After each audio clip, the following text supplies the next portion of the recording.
Holy crap. People persist in doubting the evidence. Don't run and hide. Don't be afraid. Don't turn away any longer. The truth will set you free. You're listening to Jimmy Church Fade to Black on the Dark Matter Radio Network. We're turning all of our antennas towards Jimmy Church on Dark Matter Radio.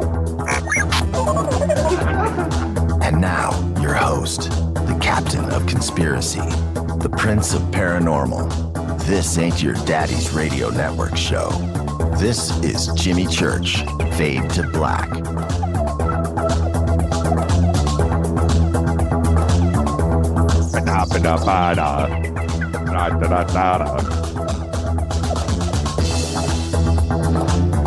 Fade to Black. They say I sound like Elvis. I got that Elvis tone. No, not really. What is up, everybody? Fade to Black. Here we go. Let's get this one cracking. It's going to be a good night. Crazy day here. Crazy day. Welcome, everybody. This is Fade to Black, bespoke radio for the masses. Today's Thursday, June 19th. We are 160 days into the new year, and as always, we are live from the JP Motorsports Studios right here in sunny, roasting, hot, sweaty Burbank, California. For KJCR and the Dark Matter Radio Network, I'm your host, Jimmy Church, and I would like to welcome everybody listening around the world, all across the United States, this great country of ours. A big salute to the proud men and women in uniform, possibly going into harm's way again. Without them, there is no me, there is no you, there is no us, and you need to think about that. Got that weekly letter this week. Dude, what are you doing? Saluting the imperialistic army. Come on, man. Without them, you couldn't write me that letter, and you need to really, really, really think about that. Without them, there'd be no YouTube or Twitter. Oh, man. All right. Let's go. I got to say right now, out of the gate, digging that tweet deck. Had everybody assisting me today. Emails, text, Keith calling in. But we got it. It's up and running. And I got to say, Jack Dorsey, you the man. I just tweeted Jack and said, you need to call into the show. It's been a long time. So we'll see. You never know. Little surprise call from Jack Dorsey. All right. Let's get this one cracking. You ready? I'm ready. Buckle up. Buckle up. Today, singer Ann Wilson of Heart turned 64 years old. And I don't have an Ann Wilson story. Wish I did. I got a weird Heart story, but that's for another time. Roger Fisher. Cool dude. Lives up there in Seattle. All right. We've got, it's going to be a crazy show. It's going to be a busy show. And so let's just get through the normal stuff. Get it out of the way. All right. Follow us on Twitter at JChurchRadio. Just heard me talking about TweetDeck.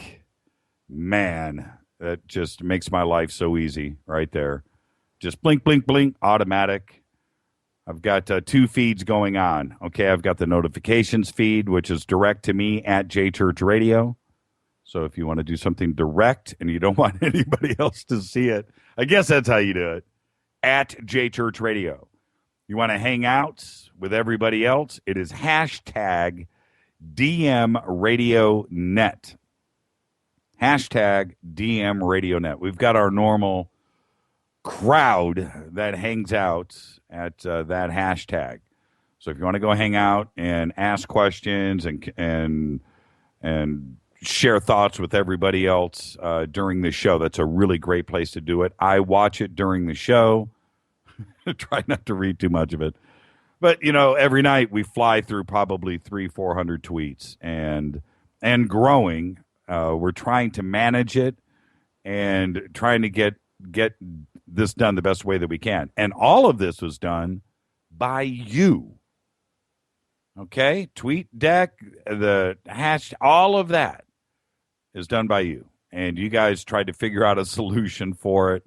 And I watched all of the communication going down between everybody over the last week. And you all know who you are. Okay? And it was it's so cool. It is. It's so humbling for me that you care. And it's really cool. It's all lit up. So that is to my left. And with the addition of TweetDeck, I went out today and got another monitor, another big monitor. And I can't believe it. And it's kind of spoiled me now. Now I want another one. I want another big one. It's kind of funny. Everything was kind of fine. And now I don't have space. And I have less there. It's just really cool. It's just... So anyway, all right. So that's that. Facebook, YouTube, Facebook. The fan page is jimmychurchradio.com. Easy enough to find. You can go and click. All of the links to do everything are on our website, jimmychurchradio.com. Also over at Dark Matter Radio, darkmatterradio.net. You're on the face or the Fade to Black page. You know what to do. Just scroll up. All the links are right there. Tonight, got a special show. Okay, this is a show that I've been wanting to do for a long time. We're going to open up the phone lines all night. And I have got, and there's reasons for that, and we'll get to that in a second. I have got a stack of DVDs here that I'll be giving away. Everybody that calls in till they run out. But I do have a genuine, when I say stack, I mean a stack. And let's see here. I've got Don Ecker, Paul Stonehill, Preston Dennett. Got a Preston Dennett. Don Schmidt, Michael Cremo. Big stack of really cool MUFON DVDs here. So we'll be giving those away throughout the show. Now, we are going to open up the phone lines at around 8 o'clock. And I'm sure somebody's going to try to call in before then. I will have Bill Birnes on the show tonight. Special guest, friend of the show, great guy. Consider him a brother. He's great. He will be on at 7:30 from the East Coast at the bottom of the hour. All right? We will be discussing tonight, all night, with you, the Huffington Post article that was published today over at the Huffington Post. And it is written by Lee Speigel. Good job.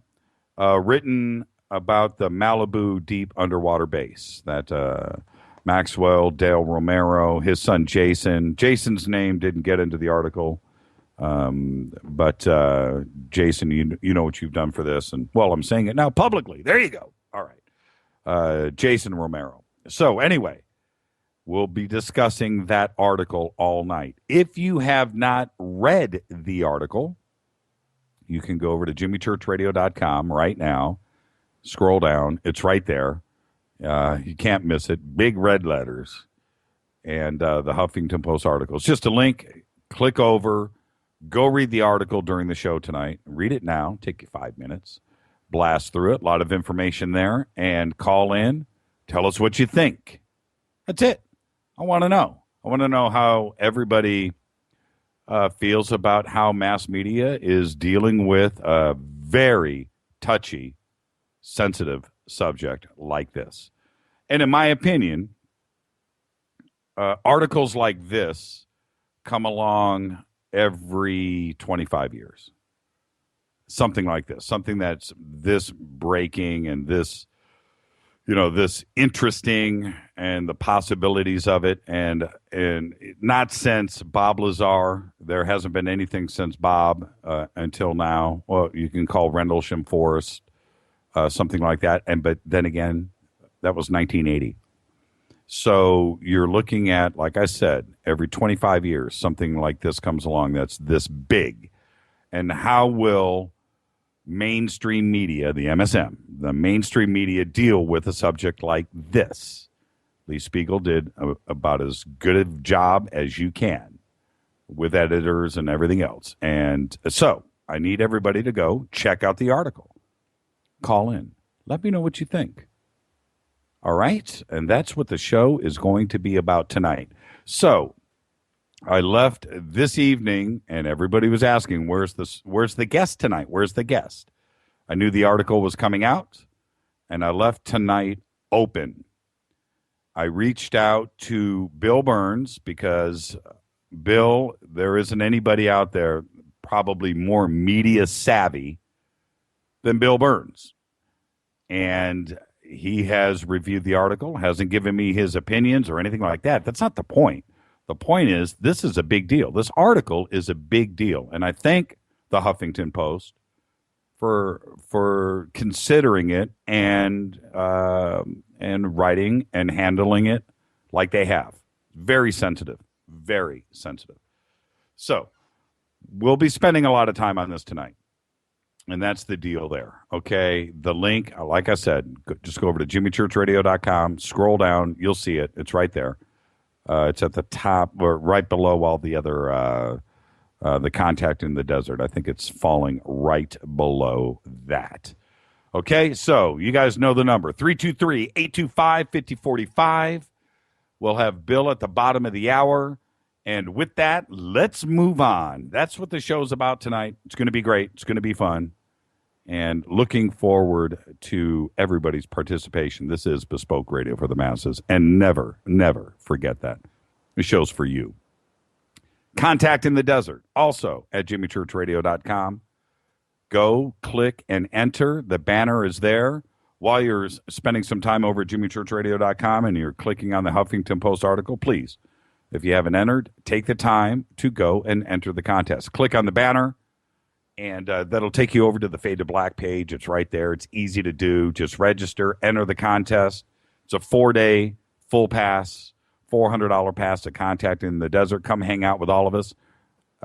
We are a sponsor of that event. We will be broadcasting live Friday nights, 7 to 10, from Joshua Tree, from Contact in the Desert.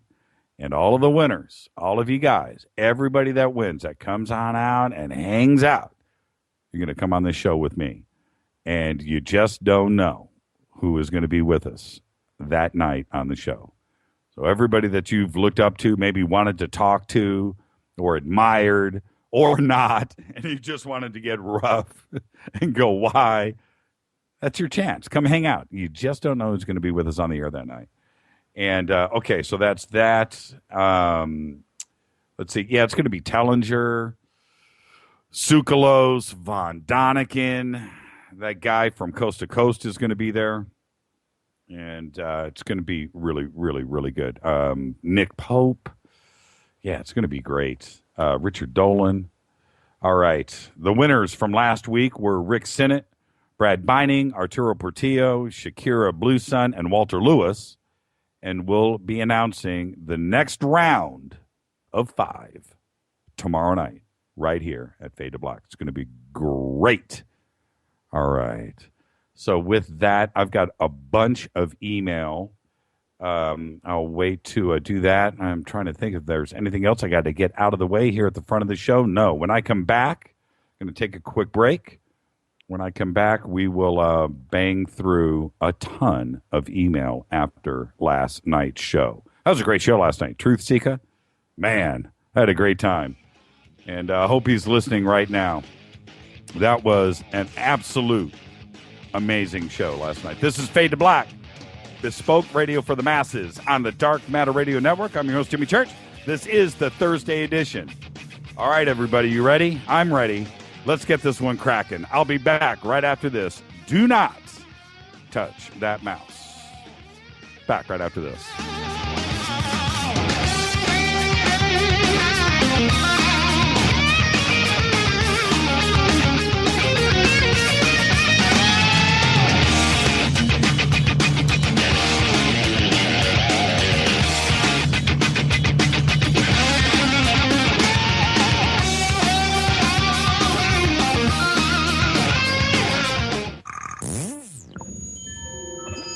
listening to Jimmy Church Fade to Black on the Dark Matter Radio Network. What's up, revolutionaries? It's me, Jimmy Church. Do you have an IRS or state tax issue? Well, I did, and I called national tax experts. My problems were fixed, done, fini, and man, I got to tell you, it was a relief. National tax experts are a recognized tax office that services clients in all 50 states. It doesn't matter where you live. Give them a call. I'm telling you, they take the time to understand each and every client's individual financial status as well as their financial goals.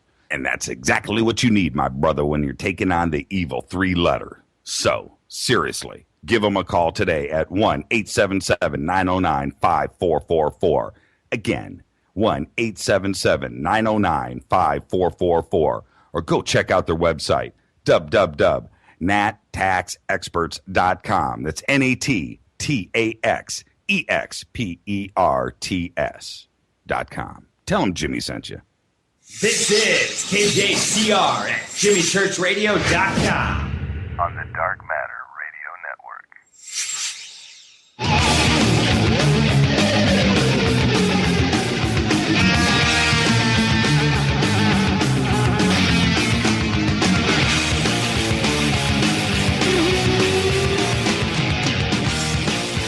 Oh, yeah. All right, let's go.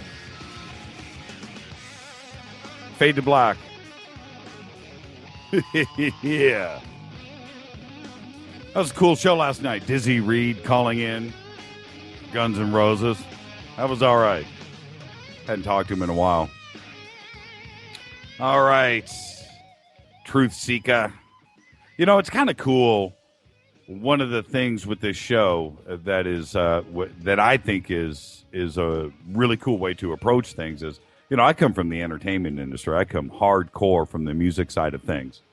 And I know, you know, so many entertainers and actors and directors and all that stuff. And they all have opinions on what we talk about on the show every night. And so bringing in those, you know, that element and getting their opinions on things, sure, we can bring in all the authors and guys that have been researching for years. And I enjoy that, too. That is awesome. But bringing in stuff like you know, Dan Fogler, you know, we had Graham Bonnet on the show and you know, and you know, last night with Dizzy, we'll get Doug in here too. Doug has been out in Las Vegas, Doug Aldrich, doing his show out there 5 days a week. So during the show, 5 days a week, 7 to 10, he's on stage. So, but on one of his days off, that he's here in LA or out there in Las Vegas, he said that he'd be more than happy to come on the show, and he's got some stuff to talk about. But that's one of the things that's really cool. And tomorrow night, Craig coming on the show, Capo Basso. That's going to be awesome. Another director, and you know, it's just another view, and it just lets you know that you don't have to be a researcher, you know, to not only have an opinion, but for you to listen to that is just like you, that is not from the inside. They're from the outside. And that's one of the cool things about this show. We will always try to push for that angle. To that end, Dan Aykroyd, man, whoa, been trying to get this guy, and I finally got to the inside. So hopefully, we'll have Dan on next week, and that is another example. It's going to be really cool. All right, let me get to a bunch of email that has come in since the show last night. This one from Victor. Just watched your video of the underwater base off Malibu. Decided to have a look for myself. It was there, so I zoomed in the blurred doorway until I was underwater. The icon for the street view popped up. I dragged Pegman to the doorway. It was black. Then I zoomed. Here is the panoramic view from right to left. Let me know what you think about coincidence. Thanks. He says, he goes on to say, new to this stuff. I'm not able to send pics from my phone, but they're coming. So we're waiting for those. But I just thought, wow, that's really cool. So we're waiting for that to come in, and that is from Victor. I tried to replicate what Victor did. It's tough, man. You know, I don't know what Dale and and Jason and how they get the stuff done. I can't.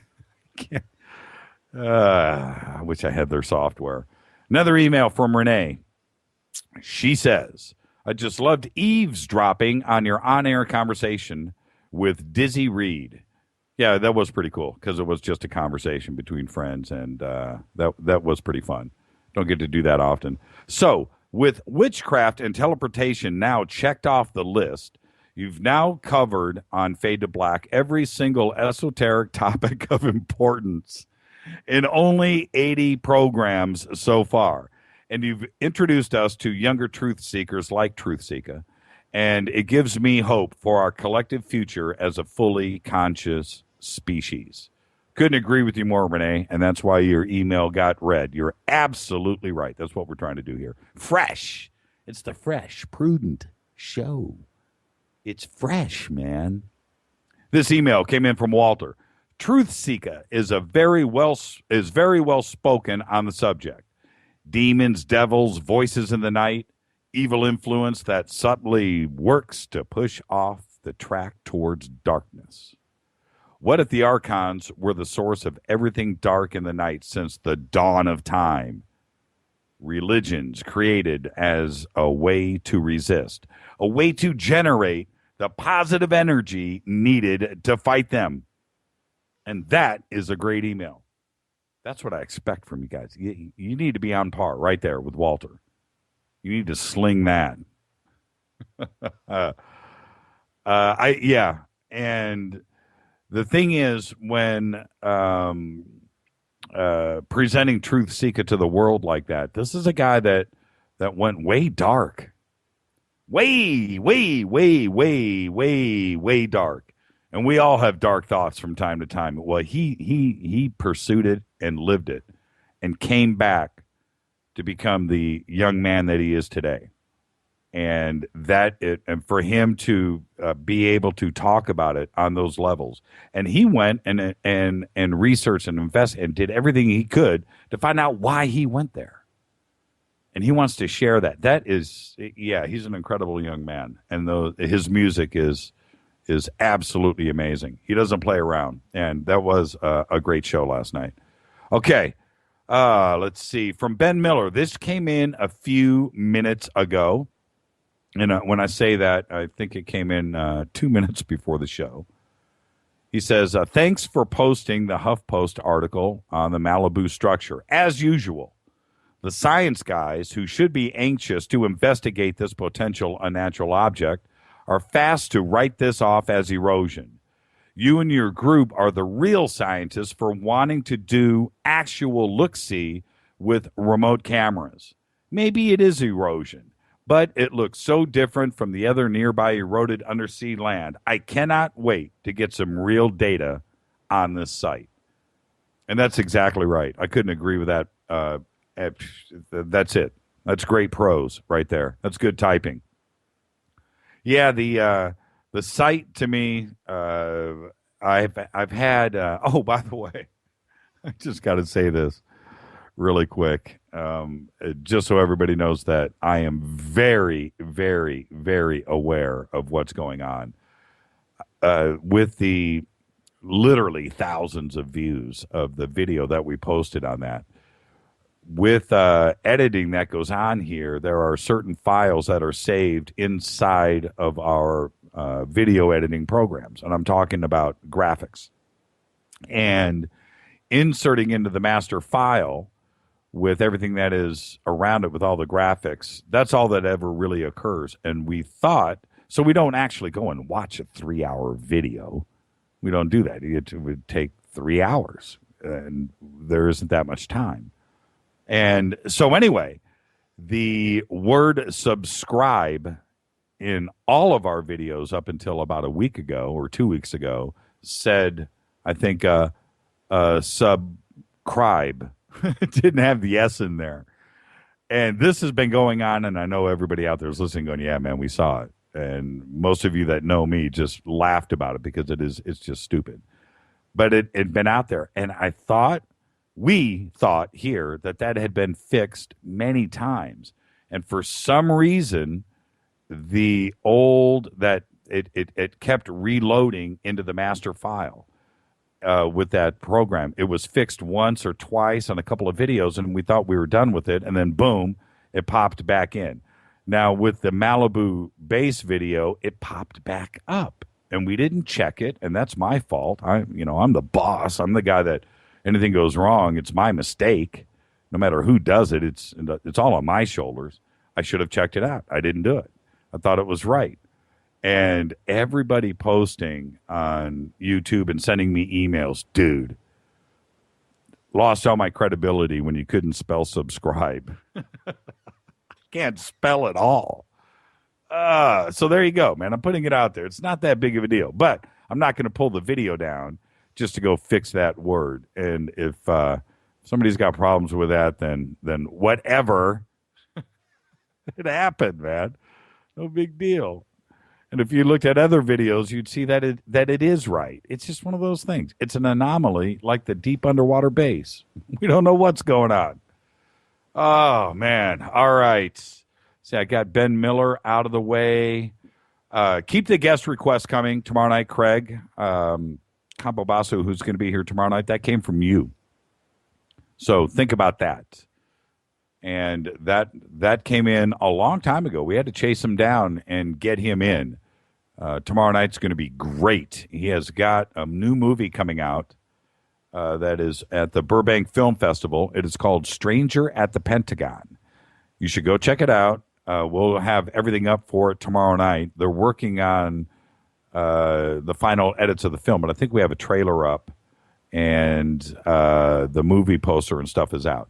What it is about, well, you know what? I'll save it for Craig tomorrow night. But think Eisenhower and aliens locked in a room.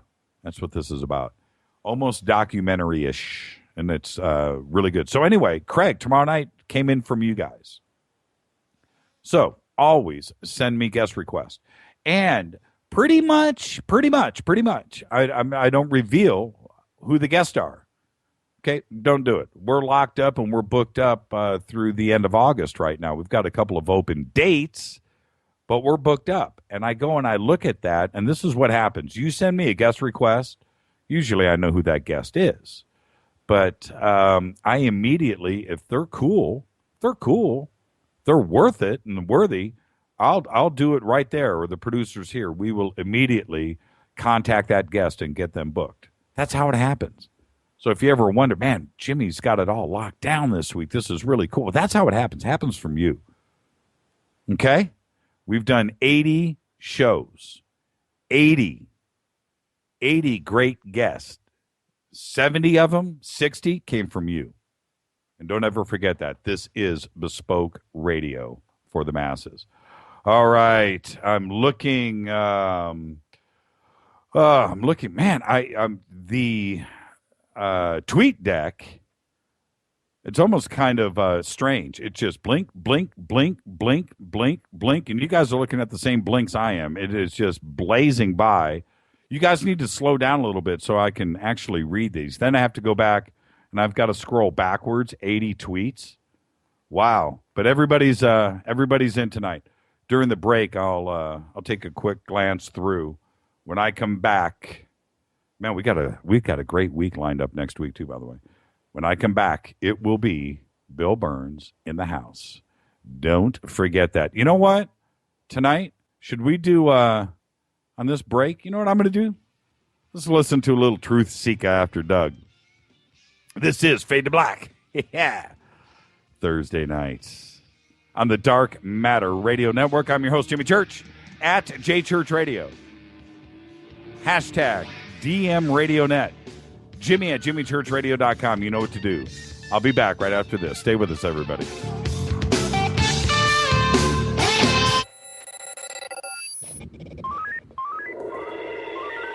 Way out here, we listen to Jimmy Church on the Dark Matter Radio Network.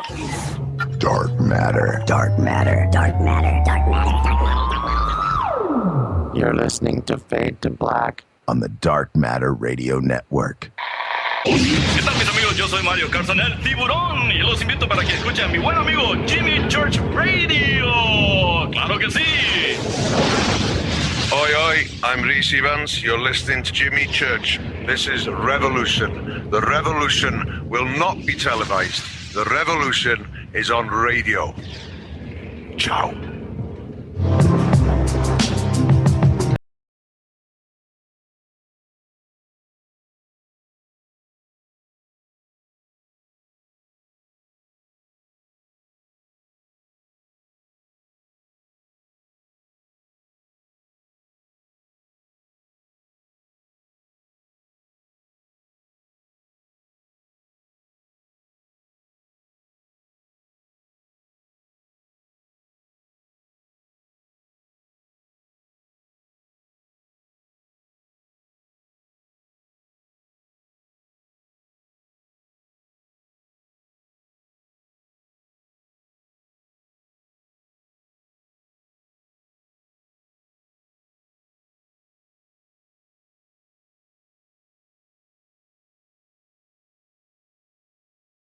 Man, I got to say, man, Truth Seeker. If you listen to those lyrics in that song, he has dropped every paranormal subject known to man. Good stuff. Truth Seeker. This is Fade to Black. I'm your host, Jimmy Church. We are on the Dark Matter Radio Network. Thursday nights. It's going to be a great show tonight. We've got open lines, 323-825-5045. You can also Skype in, Fade to Black 14. You can get all those instructions if you need to over at jimmychurchradio.com. All right. Let's get this one cracking. I've got him on the line right now. Let's bring it down, bring it down, bring it down, bring it down, bring it down. Bill Birnes is with us. Hey, Bill, can I bring you in without a 20-minute bio? Just bring you in live. How you doing, Bill? Everything good? I'm good. Always good to hear your voice, my friend. Always good to hear your voice. And thank you for coming on. And we tonight, I'm just going to drag you through tonight and ask you to hang and take some calls. I don't know if you're listening to the show, but I've got a big stack of MUFON DVDs, courtesy of Steve Murillo and the good folks over there. We'll be giving away tonight to the callers. And, it's going to be an interesting show. And so, if you can you hang with us for a while? I know you're on the East Coast. Okay. Yeah. I tweeted out and posted right before the show, and you'll find this interesting. I said, okay, we're going to have Bill Birnes on tonight. We're going to talk about the Huffington Post article. It's all good. We're going to have fun. And then we're going to talk about 50 other subjects in rapid-fire Bill Birnes fashion. And Lord knows where it's going to go. But, we don't know. Yeah, we don't know. We never do, and it's always great fun. Thank you for coming in. Sure. Now,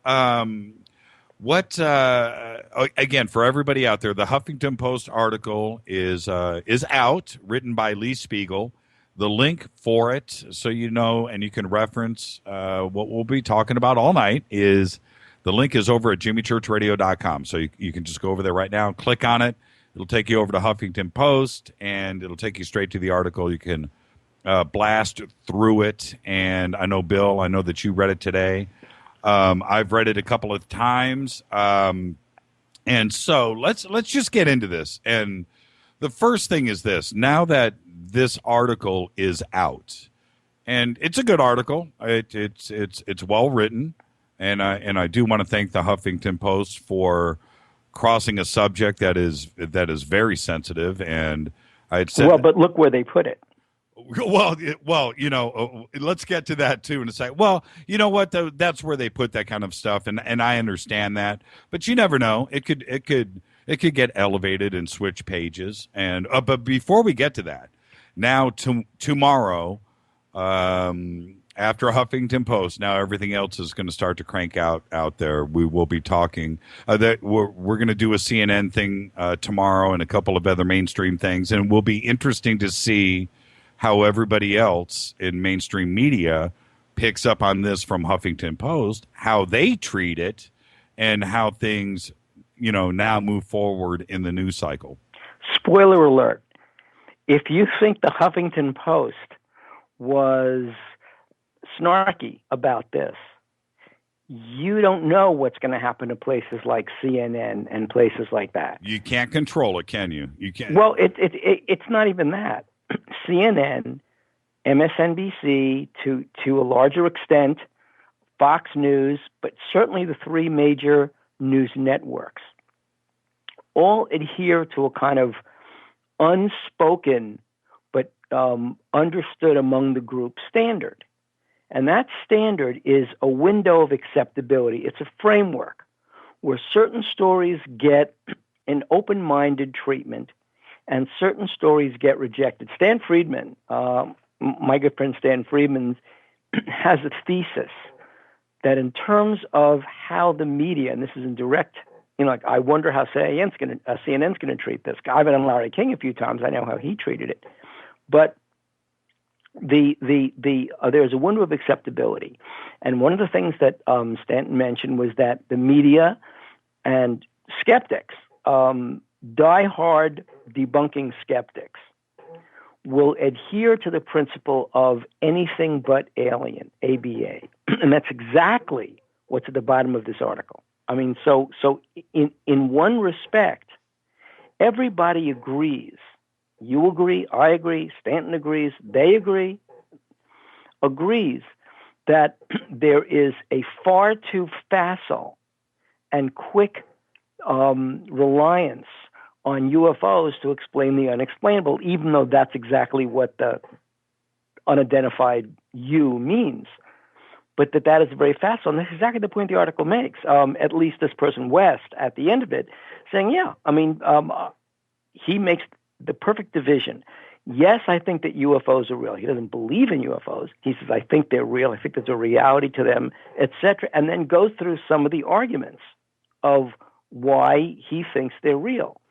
And then he says, but in this particular case, there is geology to show that there is a conventional cause for it. A, always look for the conventional cause. Then, B, we too quickly rely on UFOs. Now, when we did the show before, when we were talking before about this was not, this is definitely a UFO base and they're here to conquer the world. Didn't say that. What the point is, what is it? What does it look like? Does it look perfectly natural? No, it looks totally artificial. And that's exactly that there's an agreement. It is perceived to be, because it looks that way, artificial. Doesn't mean we know that it's artificial. Just looks man-made to me. I mean, I look at it and I say, boy, that really looks man-made. That's a little too symmetrical. I understand the geology that they're talking about, but it's too localized for me. And then, yes, it is in the continental shelf. These are the Google Earth photos. Yes, this is into the continental shelf. Yes, this is 2,000 feet deep. The one statement in the Huffington Post that nothing could drill down there, that's not totally true. What if you didn't start drilling down there? What if you started drilling someplace else and exited there? So, I mean, that is, and yes, it's 2,000 square feet, and let's say you had a rig and everything else. Yeah, there is a technology to do that. In fact, the technology to do that is so old that it dates back to the 1950s. Well, yeah, I mean, there's right behind that and all the way up and down the coast, as you know, there's oil rigs all over the place where they're drilling much deeper than that. I mean, I know you're not referring to, jumping down there with a Makita, a lithium battery drill that you buy at Home Depot. No, certainly not. But there's deep sea drilling that's done every single day. And you're right. And we've been laying cable across the Atlantic Ocean since we don't know when. It's not that big of a deal to go deep. Right. We have the technology to do that now. Is that a UFO base? Are there UFOs in there? Are we jumping to that thing? No. One of the things that I suggested, and we both agreed that that's a possibility, is that it certainly could be ours, that there is a labyrinth of tunnels underneath, at least underneath the western part of the United States. Let me ask you this. The article itself is, I want everybody else's opinion. My opinion is not really worth anything because I'm just a guy. that is involved with the article. But my opinion is whatever. But when you're writing an article like that, or not dealing with this kind of subject, and you mentioned this earlier, when you're in journalism, and I've taken journalism, there are certain things that they don't teach you in school. You have to find out once you're a boot on the ground and you're out there and you're doing your reporting and you're uncovering stories, no matter what, and then you take that story back to the newsroom and you try to push it through and get it done and get it on the air or get it in print. That's the way it works. But how filtered is stuff done after that? You've written, New York Times bestselling books.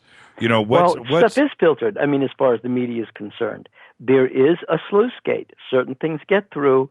Certain things are demeaned. Certain things just don't even get mentioned.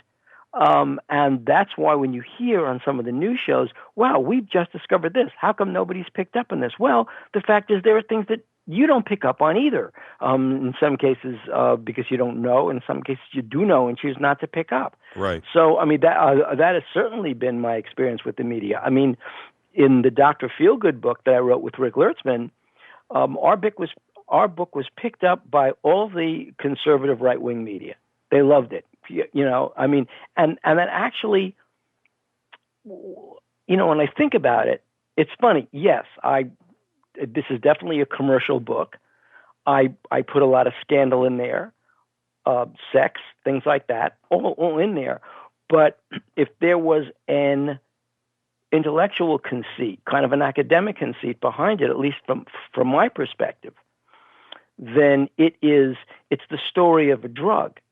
And yet, because it dealt with President Kennedy's drug addiction, and because it speculated on how that drug addiction caused a cascade effect in Kennedy's life and exacerbated personality predilections he already had, like womanizing. I mean, Jackie even talks about that in her letters to the Irish priest. But it was this larger issue, to me at least, of how a drug that a doctor injects into himself has the power to corrupt.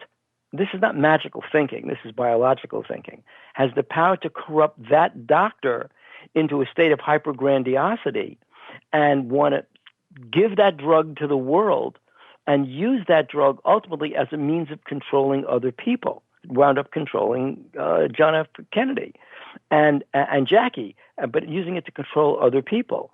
But in that process of that drug's migration, creating a colony of users around this Dr. Feelgood, Max Jacobson, in so doing, it made him, when he crossed Richard Nixon, it made him the lightning rod and really the focus for the war on drugs.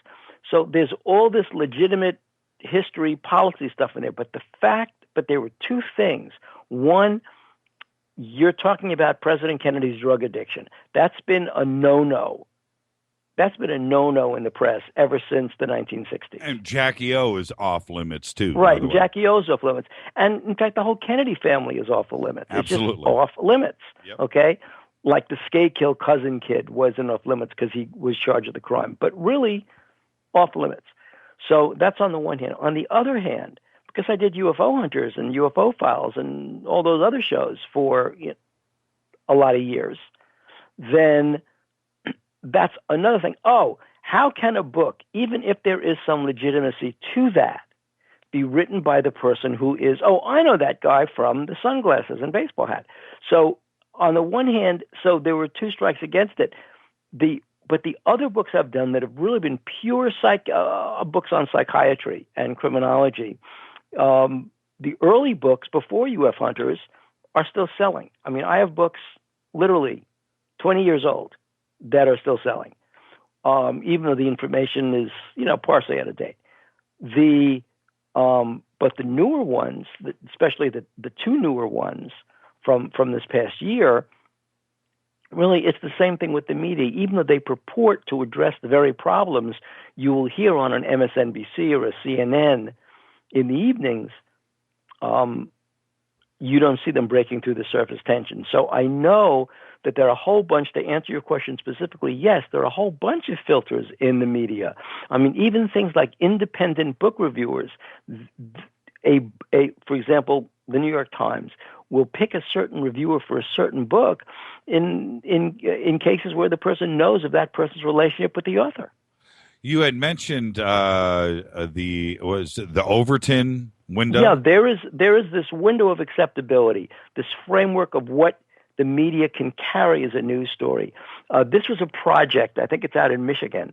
It was called the Overton Project, and that framework is called the Overton window, but it was the Overton Project, and it's a study, really is almost like a sociological study, a sociological policy study of what kinds of stories make it into the mainstream. So war gets in there, crime gets in there. If it bleeds, it leads. But if it hovers and we cover, that only lasted for a little bit of time. And then it's when the story breaks into the media by a whole other way. And I'm thinking of the 2008 O'Hare Airport story. Okay. 2007, 2008. The Right. O'Hare Airport story, where the very, very John Hilkovich, the very, very mainstream, not a UFO guy, not a UFO nut, the very mainstream John Hilkovich, who is the travel reporter in Chicago. I think it's for the Tribune or the Sun-Times. I don't know. But he's a travel reporter. And so he got a story, and he's a travel reporter now. He got a story from the ground crew at the United Terminal at O'Hare that there was a strange object. Nobody called it a flying saucer. A strange object posing a collision alert over United Terminal C. C-17, right?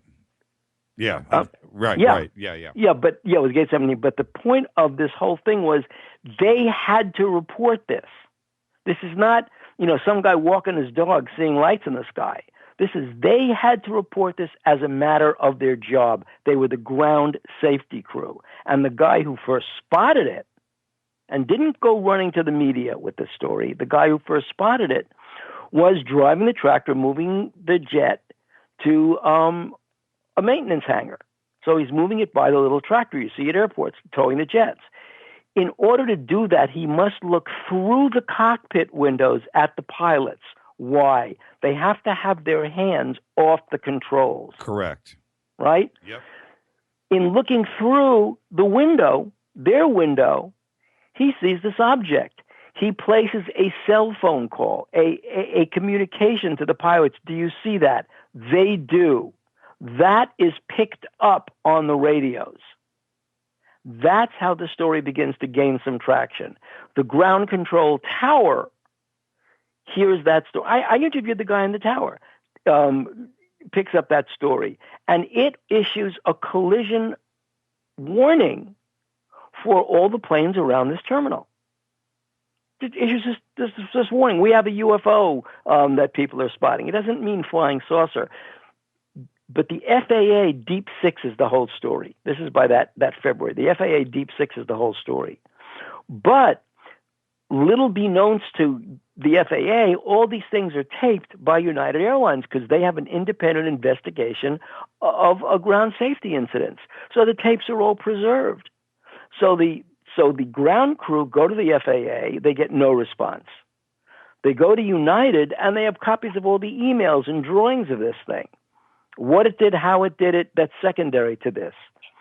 So the FAA denies. So John Hilkovich gets these complaints from these people saying we had an object over the gate, and the FAA did not.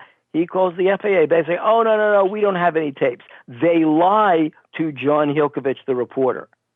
Then John Hilkovich says, well, I'm going to do a FOIA request, and you really can't withhold them unless you invoke national security. Suddenly, the emails and messages, radio messages, appear. And indeed, the FAA knew all about this thing. They were tracking the entire story. So the story may or may not be about what the object was. Right. But the story is what happened to suppress the news of the object. Exactly. And the bigger story is why John Hilkovich reported in the newspaper how it got through the Overton window of acceptability. Right. Was that it had to do with travel safety, not a UFO. Interesting. And because because he mentioned a UFO in the article, the Chicago website got millions of hits. I interviewed the reporter too. They got, for the magazine, they got millions of hits. So it led to this joke in the UFO community: if it hovers, we cover, because suddenly everybody wanted to do a UFO story about this because it was getting so much traction, which shows the underlying interest. But officially, the story was deep six by the FAA. And of course, it's now old news. But that's an example of how the Overton window works. So we should have just reported on a 600-foot pillar. What's the interest? Yeah. You know what I mean? If you were a news reporter, first of all, you're not breaking news. Right. You're saying, here's what I got, and look at these pictures, and here's what I got, putting them up on the website. What do you think? Think out of the box. That's really what we're talking about. We're not talking about we're a pair of geologists discussing this object in the display as on an academic basis. Let's take a. I've got 3 or 4 calls holding right now. Let's take one really quick. Hello, where are you calling from? What's your name?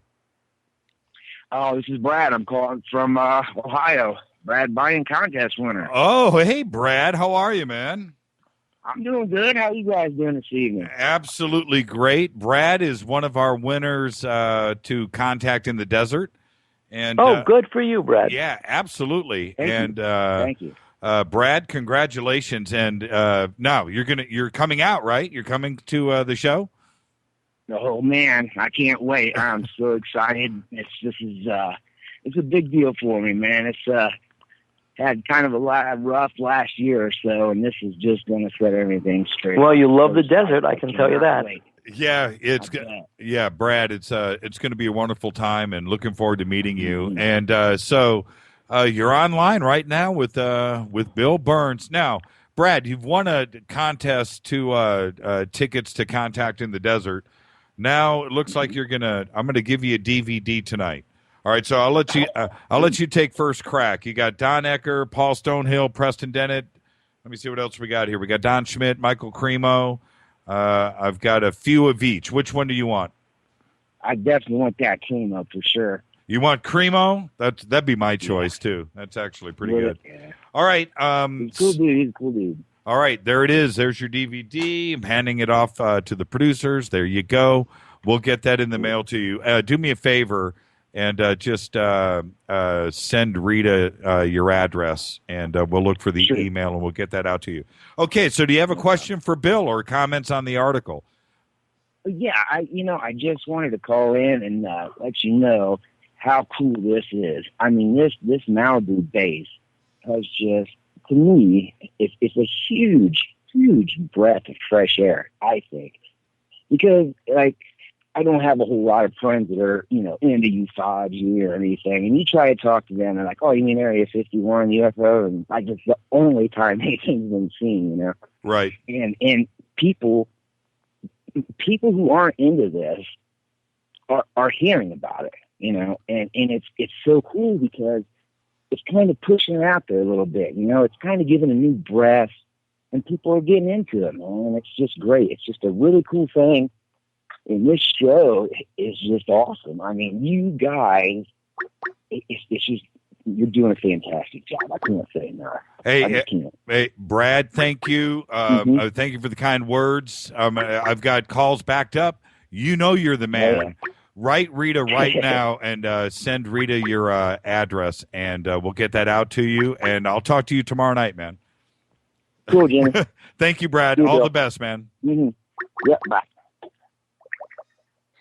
Michael Anderson is on the line. Michael, how are you, sir? I'm doing great. How you gentlemen doing this evening? Hey, well, you're talking to the man himself.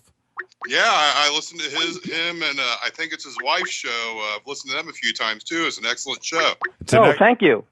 I like that guy Angel. He's a good mix to have. Yeah, Angel is a riot, isn't he? Yeah. He seems to sometimes ground everybody. Yeah, he does. He's like the Jiminy Cricket who lets you know when you're stepping off the line. Yeah, he's a perfect match. My question tonight is, kind of for both of you. But Bill, what do you think about James Randi, and what's your opinion about what he does, kind of for or against the weird, paranormal, anything non-traditional? Okay, so first, in a shameless self-plug, I direct you to a book that I wrote with Joe Martin that came out last year called The Haunting of the 21st Century, which documents in meticulous detail the confrontations between James Randi and Uri Geller, and where Joe Martin was in the middle of all this, and how a lot of this, you'll love this, how a lot of this was pushed along by the man who invented Velcro. His name was Webster, and he's What's the name guy, of that book again, sir? It's The Haunting of the 21st Century. I wrote it with Joe Martin, and the whole first chapter answers your question exactly, but in short order, during a lawsuit between James Randi and Uri Geller. This was after, this tells the story of James Randi faking something on the Johnny Carson show to show up Uri Geller. And but Joel talks about the fact that this one person, his name was Ben Webster. He was the guy who literally invented Velcro. He was a Scot, and it was how the thistles stuck. And he financed a private investigation of James Randi. Now, I'm not going to go into on the radio on Jimmy's show and go through all the charges, but there was, and here's the bombshell for you. There were allegations made by the private investigator as to James Randi's contacts with law enforcement agencies. Okay, let's just put it that way. And so the speculation was that somehow Randi was being used as a debunker by the powers that be. And lest you think the government does not stoop to that, I'm sure you're aware of a report called the Condon Report out of the University of Colorado, which essentially, no matter what the contributors to the Condon Report wrote, Dean Condon wrote this scathing introduction, which basically said, look, we can't prove there are UFOs here, and even if we could, they're not a threat to national security, so we shouldn't investigate him anywhere, goodbye, nothing to see here, go home. And then we found a letter that the Air Force wrote to Edward Condon telling him straight up, we need to get out of this Project Blue Book garbage. So write a report, say there's nothing here to see, and we'll just shut down Blue Book. But Edward Condon, all the way back in the late 1940s, early 1950s, during the time that China was falling in the Korean War and all that, Edward Condon was investigated by the FBI for communist activities. Suddenly the investigation dropped. Wonder why. Interesting. Okay? Interesting. Oh, okay. Hey, Mike, which DVD do you want? Really quick. Ecker, Stonehill, Dennett, Schmidt, or Cremo? Just throw a dart at one, and that's the one I'll take. Don Ecker is yours. Good deal. All right. Contact? What's just email Rita, and she'll take care of it. All right. Thank you. Thank you. All the best, Michael. Thank you. Have a good night. Thanks good for night, the call. Michael. All right. Yeah, I've got all of my notifications are going out over the air. Keith is okay. Got another call coming in. You know what? Let's just keep going. Keep going. Why not? Okay. You're live with Bill Birnes on Fade to Black. Hello. Who's calling? This is Dino in California. Dino. Yes. Dino, how are you, sir? Let's just get it out of the way. What do you want? Stonehill, Ecker, Dennett, Schmidt, Cremo. What do you want? I can't decide. I'm a Libra. I don't know. Just Schmidt. Schmidt. He wants Donnie Schmidt. Donnie Schmidt. Okay. All right. Good choice. All right. Okay. I'm trying to keep my mood up, but I told you through many years of research and more intensely the last 2 or 3 in this subject, I keep hearing, I don't want to get into a dark place, but if this is not a true subject, if UFOs, aliens, and all this is not true, then why don't we have hearings? Why people like Bassett that are going to be out there doing stuff, and Stanton Friedman, I like him. He's very scientific, and he has been for years. And when I hear about the Phoenix Lights, and everybody made a big deal, and it broke the media, and your Malibu base, and Rendlesham Forest, but in recent times, these things come, and maybe once in a while, general vanilla media will pick it up, and then nothing happens. That's right. That's exactly the model. Because a long time ago, in the late 40s, early 50s, our intelligence agencies, including the CIA, went to a lot of the media and fed them stories. Now, if you want to have a fun time, you go back through some of the 1950s UFO movies and alien movies, like Invaders from Mars, The Silent Earth, things like that. And look at some of those writers from the late 1940s into the 50s, the Isaac Asimovs. And again, what you will find is that in some cases, these are stories that were seeded by the government for the express purpose of turning the UFO story into fiction. So here we are, 80 years or so after Roswell or whatever. So here we are, and we regard anything dealing with UFOs as fiction. In fact, we regard that so strongly that people who love their science fiction, like Trekkies, right, and Star Wars people who love that, want to hear nothing about UFOs. Why harsh my mellow with stories of real UFOs? I enjoy my Star Trek. I enjoy my Captain Kirk. I disagree with that, because I've been a Trekker for years, and I like it better than Star Wars. And I was told by a Russian guy years ago who was lecturing at a place about all kinds of strange things after the fall of the Soviet Union that sounded like science fiction, that all that stuff you see on Star Trek we already have and can do. A lot of that stuff, we now have. And we're even experimenting now with the concept of a warp drive. But the point that I'm trying to make is that by and large, we ran a story in UFO magazine. This was back in 2004, I think. We ran this story 10 years ago. And one of the things we ran was a contest. Do you want to write science fiction? Do you want to see science fiction in the magazine? And one of the people who was writing for us was the science fiction editor at Tor Publishers. And the response from readers was so negative, we were threatened with canceled subscriptions. I hate you. I'm going to come after you in California. And so that was how crazy it was. And so we backed away from having any fiction mixed with quote unquote nonfiction. So, but as to your main question, why there has been no general disclosure, why these news stories go away, it's because that's what the government wants.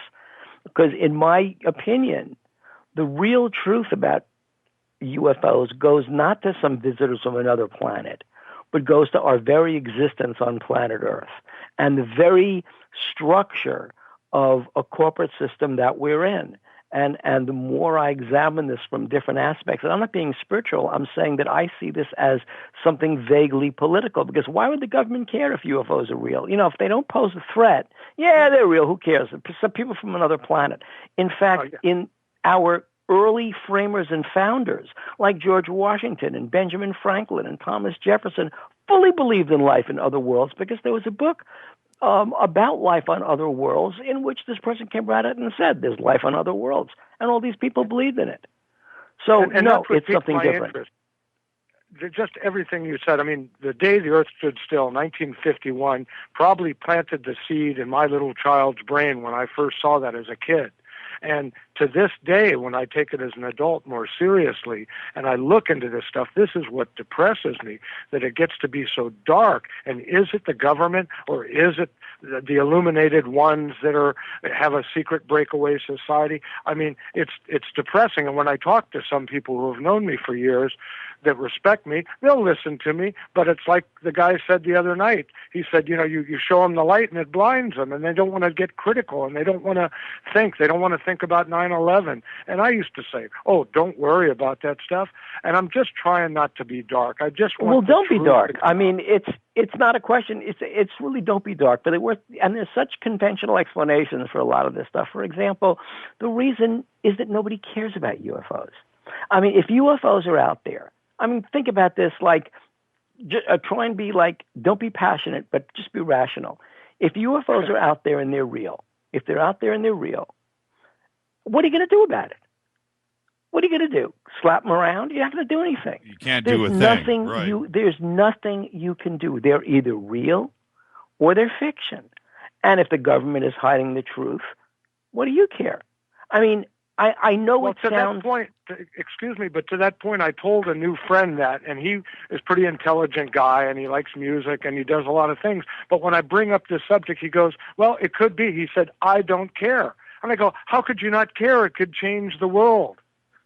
Right. It certainly could change the world. But if it could change the world, and there is some reason that either industry, the Koch brothers, who knows, you know, I mean, it could be anybody, doesn't want us to know because I mean, let's just say, for argument's sake, we're talking about free energy. Yes, UFOs will bring free energy. In fact, in a pilot for UFO hunters that never aired, we actually have a discussion with someone in the know about why the UFO secret is held by a closely knit group and it's not being disclosed. It's a very interesting discussion. I don't know how to get it up on the air. But anyway, but it's true that let's just focus on one thing, free energy, okay? 0 point energy. Free energy, exactly. Although some other researchers into 0 point energy have said flat out they have not found any UFOs that use it. Which is funny. We found other UFOs, but they don't use 0 point energy. But let's just go back to this point about what the whole thing means. By and large, if industry is going to adjust to free energy or to some kind of energy, wireless energy, Tesla-based wireless energy or so, there has to be a huge industrial conversion. It may take 5 years, it may take longer, but there's got to be an industrial conversion. So if there is some secret to making a profit on some of the technologies that come out of what we know about this other race, this other species, even if it's species from another dimension, if there is anything like that, industry is going to get their hands all over it. Nothing is going to happen for free. Excuse me. I mean, I'm familiar with all this, and that's what depresses me, because if we are in the America that I grew up in, you know, the America that my uncle was on Omaha Beach for, and that's what worries me the most, that a few 1%ers are keeping the profit and running things because they want to stretch out their profit. That's what depresses me. What happened to for the people, by the people? And that's why I want to know the truth, no matter how scary or how it disrupts the whole system. Well, I empathize with everything you're saying, but in practicality, since we're approximately the same age, I grew up in the same America that you did. And one of the things you come to see, at least in the business that I'm in, and one of the things that you come to see is that it wasn't what we thought it was. I mean, the 1938 War of the Worlds broadcast, we think it was just, you know, a gambit, fun. It was actually financed by the Rockefeller Foundation through Frank Stanton at Princeton, who later became the head of CBS. And the reactions to that 1938 Mercury Theater of the Year broadcast were manufactured by certain people planting stories in the media. It never happened. It was a total hoax. For the Rand report years later to cite that event in 1938 as a rationale for not disclosing anything about UFOs. And you know what? A bona fide, looking back, and as great as that broadcast was, a test. And and they were able to go, look, we can't do it because look what happened. Right. Know? And it didn't happen. What they said happened didn't happen. Right, exactly. It was right. It was a total that's test. The fascinating thing. So the point that I'm trying to make to you is here that this wasn't the kind of America you think it was but enjoy whatever memories you have, just as I do, because they're memories of bliss. But the fact is, all the people we revere, and we've had UFO disclosures, so don't be dark about it. Here's the first UFO disclosure we had: Harry Truman. Harry Truman went on the air disclosing the existence of UFOs. He said, these are UFOs, we know what they are. Okay? Maybe President Eisenhower didn't say anything, but he certainly talked about ghosts in the White House. And it was a ghost in the White House that helped him discover a structural flaw. That was President Eisenhower. President Nixon was actually showing Jackie Gleason where the alien bodies are buried. And JFK, if you read some of the secret JFK memos about UFOs and the Marilyn Monroe tapped phone transcript in which she says that JFK told her about UFOs, these are all items for disclosure. And even John Lennon, I mean, Yoko Ono will talk about it in his, the girlfriend, what was the Mei Ling. Yeah, Lei Ling. Yeah, she has admitted that John and Yoko said, John said, hey, the other night in New York, I woke up, I couldn't sleep, and I opened the door and there were these 6 midgets outside, and she said she believes him. She didn't see anything, but, that's, let's get into the present. And look what happened. And look what happened to John Lennon. And look what happened to him. Exactly. And figure out why and what book was in his back pocket and what book was in Mark Chapman's back pocket. That's right. Oh, hey, you know what? I wanted to jump back to the 0 point energy discussion because last night I mentioned on the show teleportation, and we are right there. And I guarantee, I'm telling you right now, we can do it right now. We are doing it right now. That's it. Anybody? Well, they leaked it, Jimmy. Yeah, they leaked it about 3 or 4 years ago. Yes, they did. There was something in a science thing saying, we were able to teleport, but it was only like a couple of atoms, and we moved them across the room. Yes. So, and with 3D printing really, that's teleportation if you ask me. But it's not. But let me just say this to your point, Dino. The reason why teleportation isn't available right now, think about it. If we could teleport to work every day, that's it. There would be no reason to sell another drop of oil. If we could, and there'd be also, we'd have a solution to some of the global warming, whether you believe it or not. I see the weather changing. I don't like breathing bad air. Right. So which evil is worse? Well, but that's a good question. Okay, so there's your logical question. Which evil is worse? It depends not on which evil is worse. Okay, this is an existential question you just raised. It doesn't depend on what evil is worst at all. It depends on who benefits from whatever evil it is. And that's the way you have to look, okay? And as long as those profits are there, those petrodollars are there, and every economy for every country in the world is based on petrodollars. It doesn't matter if it's Russia, and it doesn't matter if it's Venezuela. It just doesn't matter what country it is. They all have cars. They all need to buy oil, and as long as oil is traded in dollars and petrodollars drive the entire world's economy, nothing is going to change. Not until that changes. So until then, there isn't going to be any alternative. I saw the other day, check this out, Bill. I saw the other day an electric car from 1918, something like that, some crazy date that got 100 miles per charge at 35 miles an hour, 1918.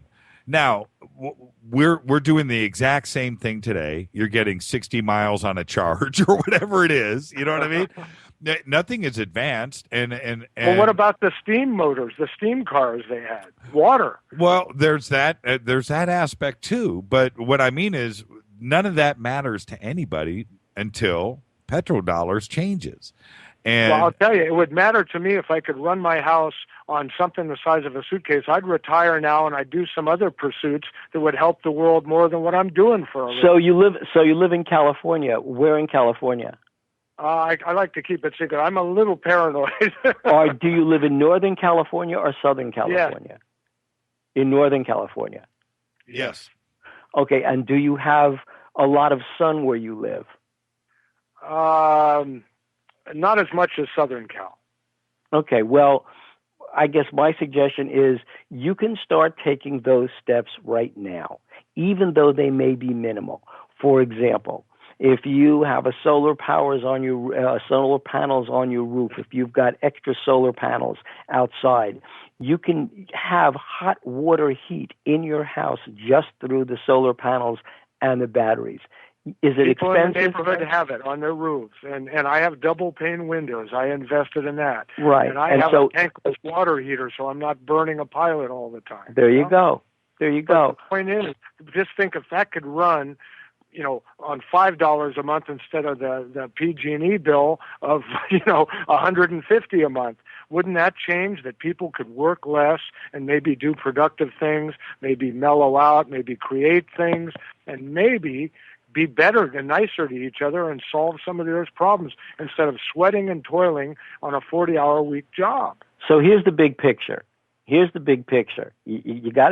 You're absolutely right in everything you just said. But see, here's the big picture. If what you say comes true, there are those who believe the world as they know it will come to an end. Yeah. It is important that you be kept working, that I be kept working, that we all be kept working. It is important that we all be kept to produce. In fact, the best explanation of this is in, I think it's a 1978 movie. It's called Network, and it was written by Patty Chayefsky, and it stars Ned Beatty and William Holden and Peter Finch.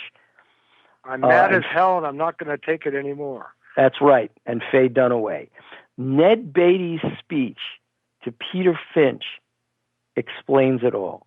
That's why I think that Patty Chayefsky is one of the most prescient writers in the world. He predicted the manipulation of news, the corporate ownership of media, and the growth of reality television. That speech says it all. Hey, Dino, really quick before I let you go, we've got to, let some other people move on. Win some DVDs. What did you think about the Huffington Post article? Well, see, this is the same thing that I see with a lot of things. You bring up a good point, or someone who's a researcher who's really serious and is not a con man comes up with evidence, comes up with facts, and that's why I want you to go underwater there before they change something and move the furniture, because you can always get someone that'll take the other side until you have some kind of documented proof. It's in 2,000 feet of water. So you'd have to get a very deep water diving sub or one of those robotic rovers to do that. And you don't know what you're going to get. First of all, it's pitch black. And you don't know what you're going to get as you approach those, whether they're caves, whether they're artificial or not. That's part of a Navy base. The Navy has a base at Point Doom. It's a very serious. Do their rights go underwater and out? Absolutely, they go as they go to the center of the Earth and all the way up through the atmosphere. Well, then let's have fun, just like the people at Area 51. Don't talk about it. Get someone to go in there. Let's put out the network call here and through all the UFO community. Somebody has a lot of money and maybe a submersible or a robot, and they should just go down and then report to all of us before anybody knows about it. We're working on it, Dino. Paul Allen, Steve Ballmer, those are the ones I'll be waiting. Dino, have a great night, and email Rita your address, and we'll get that out there to you. Rita, so that's through your regular email. Yeah. Okay. Just you know what to do. It'll all get to Rita. Thanks for the time. I'm enjoying the conversation tonight. Always, Dino. Thank you. You're welcome. All right, that opens up some more phone lines. And by the way, everybody, turn off your caller ID, or we don't pick up that call. Your number must be displayed. Man, So Bill, let's get back to a couple of things when it comes to. The one thing that I thought that Lee probably should have done on this article, and I'll just put it out there now, and I'm sure he can appreciate this. Lee's a good guy and an intelligent guy. What he didn't do is he used me for quotes for the ufology side. You know what I mean? For that side of the fence, he used me. But the article is about me. Why not go out to give you a call, or Preston Dennett, or, Steve Murillo, any of these guys that have been researching up and down the coast for years. I'm certainly not the expert there. I'm the messenger. Why not? Because if you have the USGS and you have an FBI guy and you have John Anthony West, all very serious guys, and people that I'm in communication with, well, except for the FBI guy. I don't know anybody in the FBI. I don't want to. But why not have it, somebody from the other side of the fence in the media? I'll tell you why. Is there a reason? I'll tell you why. Okay. Because the article is not about the formation in Malibu. The article is about the fact that you reported the formation in Malibu. Interesting. And that you speculated that it was UFOs. It wasn't about the formation at all. If he would have done that, do you think the editors would have poo-pooed on it too as well? No, because the Huffington, that's what he did do. And that's what the Huffington Post is all about. It's not so much about the news. It's about the news as reported. So, I mean, yes, there are original stories. Yes, there's a lot of stuff in there. Yes, it's really a magazine that takes a liberal bent. But its focus, when it does its serious articles, is on the media as it reports the news. It is the prism of reality through the news. And that's exactly what this story was. It was the prism of reality. It was reality that people have been sending you maps or points to maps of Google Earth, but it's that this was actually reported on a radio show. Interesting. And what do you think, as the other outlets start to pick up this story over the next few days, which they will, how do you think they'll handle it? Do you think that they would care? It'll be a joke. Really? It'll be, well, the guys in the tin hats again have found something else to scream about. Right. And that's the other thing. I'm not a tinfoil hat guy. Right. And neither are you. Well, you are sort of. but not tin, it's felt. Okay. And I know you understand what I'm saying. I'm not one of those guys. I'm not out. When I think of tinfoil hat, and this is what I think of a little bit like Van Tassel, like George, or those conventions or whatever you want to call it that he used to have out there in the desert, where everybody was talking about, taking rides to Venus. That's a little bit different, and that's not. Although I'm about that to a degree, and the show is certainly about that to a degree, but we are not that to a degree too. Am I making sense? And Well, yeah. I mean, what you're saying is that you're not a true believer in this stuff, but you really like to entertain the interesting stories and speculate about them, even when the stories may include what's going on out there at the Integratron or the Giant Rocket Landers. And that when the mainstream or the lamestream media picks up, if they pick up on the story from the Huffington Post, if they do that you're going to be the one, you're the radio commentator who actually had the temerity to talk about this in the same breath that you mentioned UFOs. And that was the interview you gave to Lee Speigel, and that's what he ran with. It's about the media. So, yeah, in a story about the media, it's going to be, well, they're overhyping it again.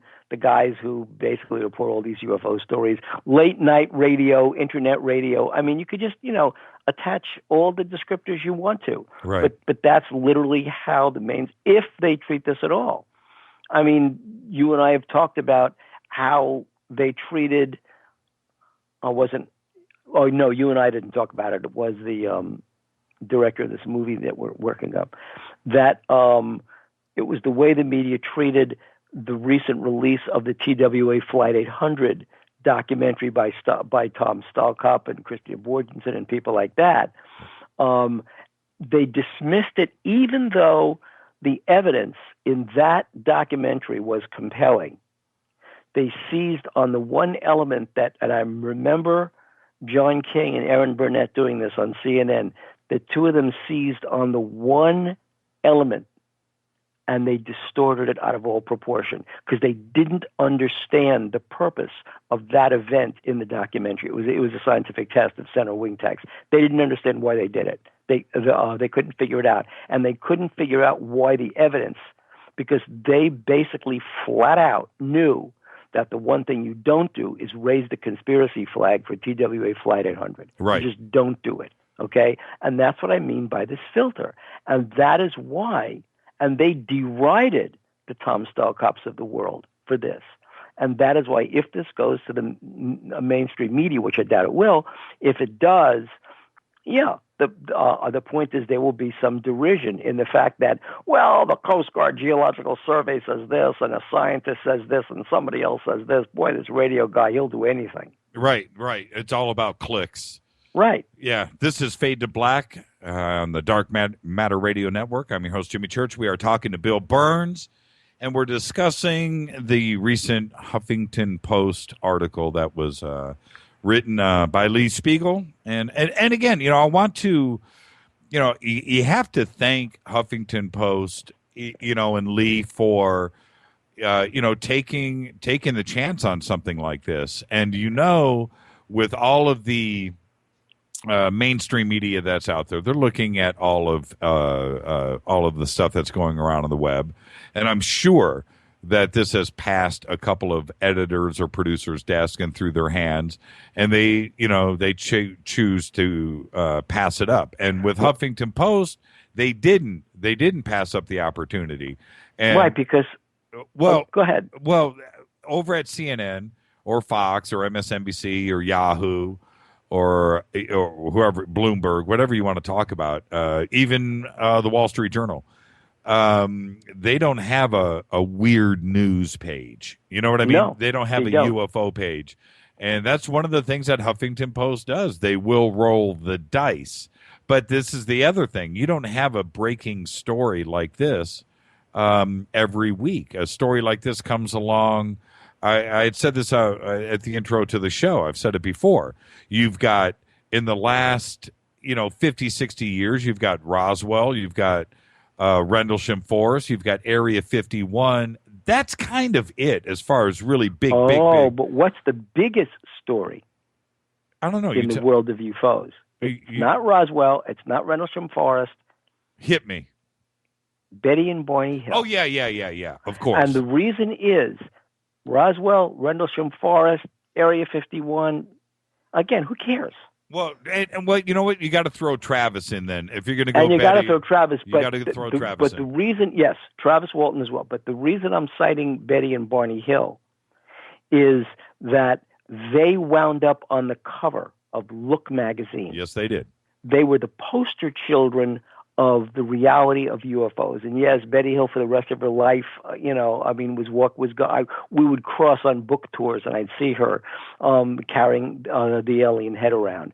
But when you think about Betty and Barney Hill, and you think about the facts in the case that really nobody ever talks about, they were, to my mind, the single biggest story, because the Roswell story was a blip on the horizon in 1947. It was there, and the next day it was gone because it was a weather balloon. And it didn't reemerge until 1978 when Jesse Marcel and Stan Friedman began talking. So even though there were all these rumors of flying saucers and stuff in the 1950s, largely driven by the science fiction movies, Roswell was not a major story. Recently, ever since 78, it's been researched. Area 51, again, it was Bob Lazar. It was a human being that never meant, okay, let's look at the commonalities here, okay? Let's look at the commonalities, because you raise a very interesting point about how stories get big. Mm-hmm. And the commonalities in all these stories, in Rendlesham, in Area 51, in that story broken by Bob Lazar, in Betty and Barney Hill, in Roswell, it was never initially, except in the case of Roswell, and then that's iffy, never officially originally about the UFO. The case of Roswell was an air crash. And the folks from the city of Roswell, Travis County, rolled on that crash. It was an air crash. It was anything else but an air crash. They rolled on it, and that's when they discovered the bodies and the strange craft and the strange material and the debris field. That's when they discovered it. And that's what prompted Roger Ramey, according to Walter Haut, that's what provoked Roger Ramey to get down from the 8th Air Force, go to Roswell, and concoct the cover-up, which meant sending Jesse Marcel back up to Fort Worth and then stabbing him in the back and ruining his military career. But it was about an aircraft, and the only reason that Ramey allowed that story, because he ordered through Blanchard, Walter Haut, to go to the press, right, was that he was going to dismember that story the next day. He knew that in advance. It was about an air crash. The story of Area 51 is about Bob Lazar. It's about how Bob Lazar got a security clearance pulled. It's all the other stuff came out afterwards, but it was Bob Lazar trying to keep his marriage together, and taking his wife out to the desert to see the thing. And then they took Gene Huff out, and then they took George Knapp out, and John Lear out. It was about Bob Lazar going back the next time with his wife because he was feeling so empowered by being able to show his wife exactly what he was doing, and that resulted in the whole story. Bob Lazar was never out there to disclose the truth about UFOs or the falsity about UFOs or UFOs in general. He was out to impress his wife. Betty and Barney Hill, nothing. They had no intent to go public with their story. They told the story separately to Benjamin Simon, their psychiatrist, under hypnotic regression. There was this young woman, I'm calling her young. She was transcribing the tapes that Benjamin Simon made. The Hills didn't even know what they said to Simon. Remember, Betty Hill remembered everything until she saw the creatures grab Barney and grab her and push her up the ramp to this craft, and her memories stopped.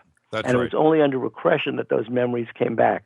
They never intended to tell this story to the mass market. It was only when this a transcriber released her transcripts of the tapes to this reporter who wrote for a Boston travel magazine that immediately caught fire, and that's what wound him up on the book deal with Fowler, and that's what wound him up on the cover of Look magazine. And nobody was out to disclose it. John Hilkovich was doing an article about airport safety and travel. Rendlesham Forest only came back when the people who encountered that experience were reporting what the Air Force did to them. Yeah, and with each one of those stories, and as seminal as each one is, but with each one, it was something that was a major breakthrough, a moment in ufology and what is going down. And I look, and when we look back from today, let's go back 25, 30 years. So you've got Rendlesham, that was 1980, didn't break until a couple of years later. You've got Bob Lazar, which that went down in the early 90s. But now we're sitting in 2014. And between then and now, there really hasn't been, we've just been plodding along. There was O'Hare Airport, 2007, 2008. And Belgium. And Stephenville, too, yeah. But now we have this, and it is something. This is real. This is sitting right off of the coast. It's right here, and it's real. This isn't anything. What it is doesn't matter. The point is, it is real, and it needs to be investigated, and that's it. It is a really, really big deal. I think all of us, you, everybody that's listening, everybody that's been involved, everybody that has watched the videos, the video that Third Phase of Moon did is probably up to 250,000 views. Mm-hmm. And I don't know what the views are on our YouTube channel, but these are tens of thousands on our channel alone that have never heard about this story before. So now it is out, and now it just needs to go to the next level. And I think everybody's going to remember this. Well, we'll see. I mean, it depends. Stories generally have traction if they deal with issues that people consider personal issues. And that's, again, part of the problem with the media and UFOs is that these are not personal issues to people. I mean, Betty and Barney Hill, personal issue. Travis Walton, personal issue. His friends were accused of murder. Right. Right? A personal issue. The security team from RAF Bentwaters, yeah, it's a personal issue. They were badly mistreated by the Air Force Office of Special Investigations and possibly by the NSA. Roswell, look at Jesse Marcel's career. Yeah. I mean, so when you look at some of these cases that get into the media, there were real human beings involved in the case. That's why the Phoenix Lights story was only marginally. I mean, the real human beings involved in the case, not to mention the witnesses like Lynn Ketai and Terry and people like that. I'm talking about people like Francis Barwood, whose political career was destroyed by it. Fife Symington, who publicly had to admit that he deliberately lied. He deliberately made fun of the whole thing when the whole time he saw the object himself at 8:30 from his own backyard, just literally 100 feet above his head. Right. So, I mean, you've got personal stories there, but the real big stories are stories where human beings are affected directly. I mean, look at the popularity of all of the Bud Hopkins stories, the Brooklyn Bridge sightings, intruders, all of those stories. Whether you believe them or not, they were about people. Right. What was her? What was Linda? Linda Cortelli. Yeah. Not her real name. Right. What was her real last name? Campa Papalano. I can't remember. But yeah, you're right about that. All personal stuff. So just because that this is potentially some historic a megalithic structure that could be tens of thousands of years old or 100 years old, because we didn't die trying. You know what I mean? The trick is to get someone with enough financial resources to pay for a robotic submarine, because you're not going down in one of our submarines. I mean, a manned submarine going down there right off a naval base at Point Doom ain't gonna happen. So you need one of those robotic submarines with an awful lot of light, because as you and I both know, it is 2,000 feet down. Yeah. 2,000. Well, 1,500 feet to the top of the platform. Right. Well, you're just not going to get any light down there. Right. So you're going to need a whole powerful. It'll be like a moon base set up like that at the bottom of at that seafloor, and if it turns out, as I speculate that there are, these are actual tunnels. For what purpose? I can only I speculate that it's our own submarines, but that, I mean, if that's the case, Dick Cheney had the best line when talking about this. He said, if I had been so briefed on UFOs, it would have been classified. And if it's classified, I can't talk about it with you. Right. And that's really what you're looking at with this. If these are artificial to allow entry, they would be classified. If they're classified, nobody's going to tell you about them, except to say, you be your own judge on Google Earth. You've sailed up and down the coast. Yeah. I haven't, which is weird. I've spent a lot of time on sailboats, but I haven't actually gone. I've only done very limited boating, in Marina del Rey and so forth. But you've been up and down the coast right there. What are the restrictions with the Navy base being right there? You've got the Marine base also there. Right. Well, you've got the big warning that you're in a missile test range. So that's the big warning. And that there is artillery shelling out there. Okay. And that these are called military operations areas, or MOAs, MOAs, military operations areas. And when those things get hot, they are completely restricted. How far out? Runs pretty far out. Yeah, and they have patrol boats out there, I'm assuming. When they are going hot, they have patrol boats out there. And if the sensors, and we know this from when we were at Andros Island exploring that base, AUTEC, the sensor mechanism at Area 51, the sensor mechanisms are extraordinarily sophisticated. And they will spot you. Like, you're not going to get dressed up in dark costumes like ninjas, paint your face black, and try and get to that place at night. There are motion sensors all over the place. And they have satellites. And you will be spotted. And dare you speak on a radio, that will be heard. So the point that I'm trying to make is, this is something that you're not going to be able just to cozy up to and take a peek inside, poke inside each little hole and see what's in there. I mean, that place is very well guarded if it's what I think it is. Right. Well, there are, when you look on certain aspects of Google Earth in that section, there are areas that say no swimming, no diving. Right. And so I can't remember, but it's a good chunk of PCH where the red line goes. Right. I mean, why? That's along the coast. It's not 6.5 miles out. Why would they do that? I don't understand why they would limit. It goes out about a mile out, and it's probably 6 miles in between Magoo and Doom. Mm-hmm. That part of the beach is completely restricted. Now, we know north of that and south of that, it's some of the best surfing water anywhere in the world. And that's all they do is surf right there. Why would they do that right in front? Because it's still south of Magoo and Wainimi. Why would they limit it? It's in between the base, or the anomaly that we're talking about, and the beach. That frontage beach right there. Right. It's as you drive north on PCH, the whole thing juts out. Yeah, right. Well, my thought is a whole bunch of reasons. One, it's a military area.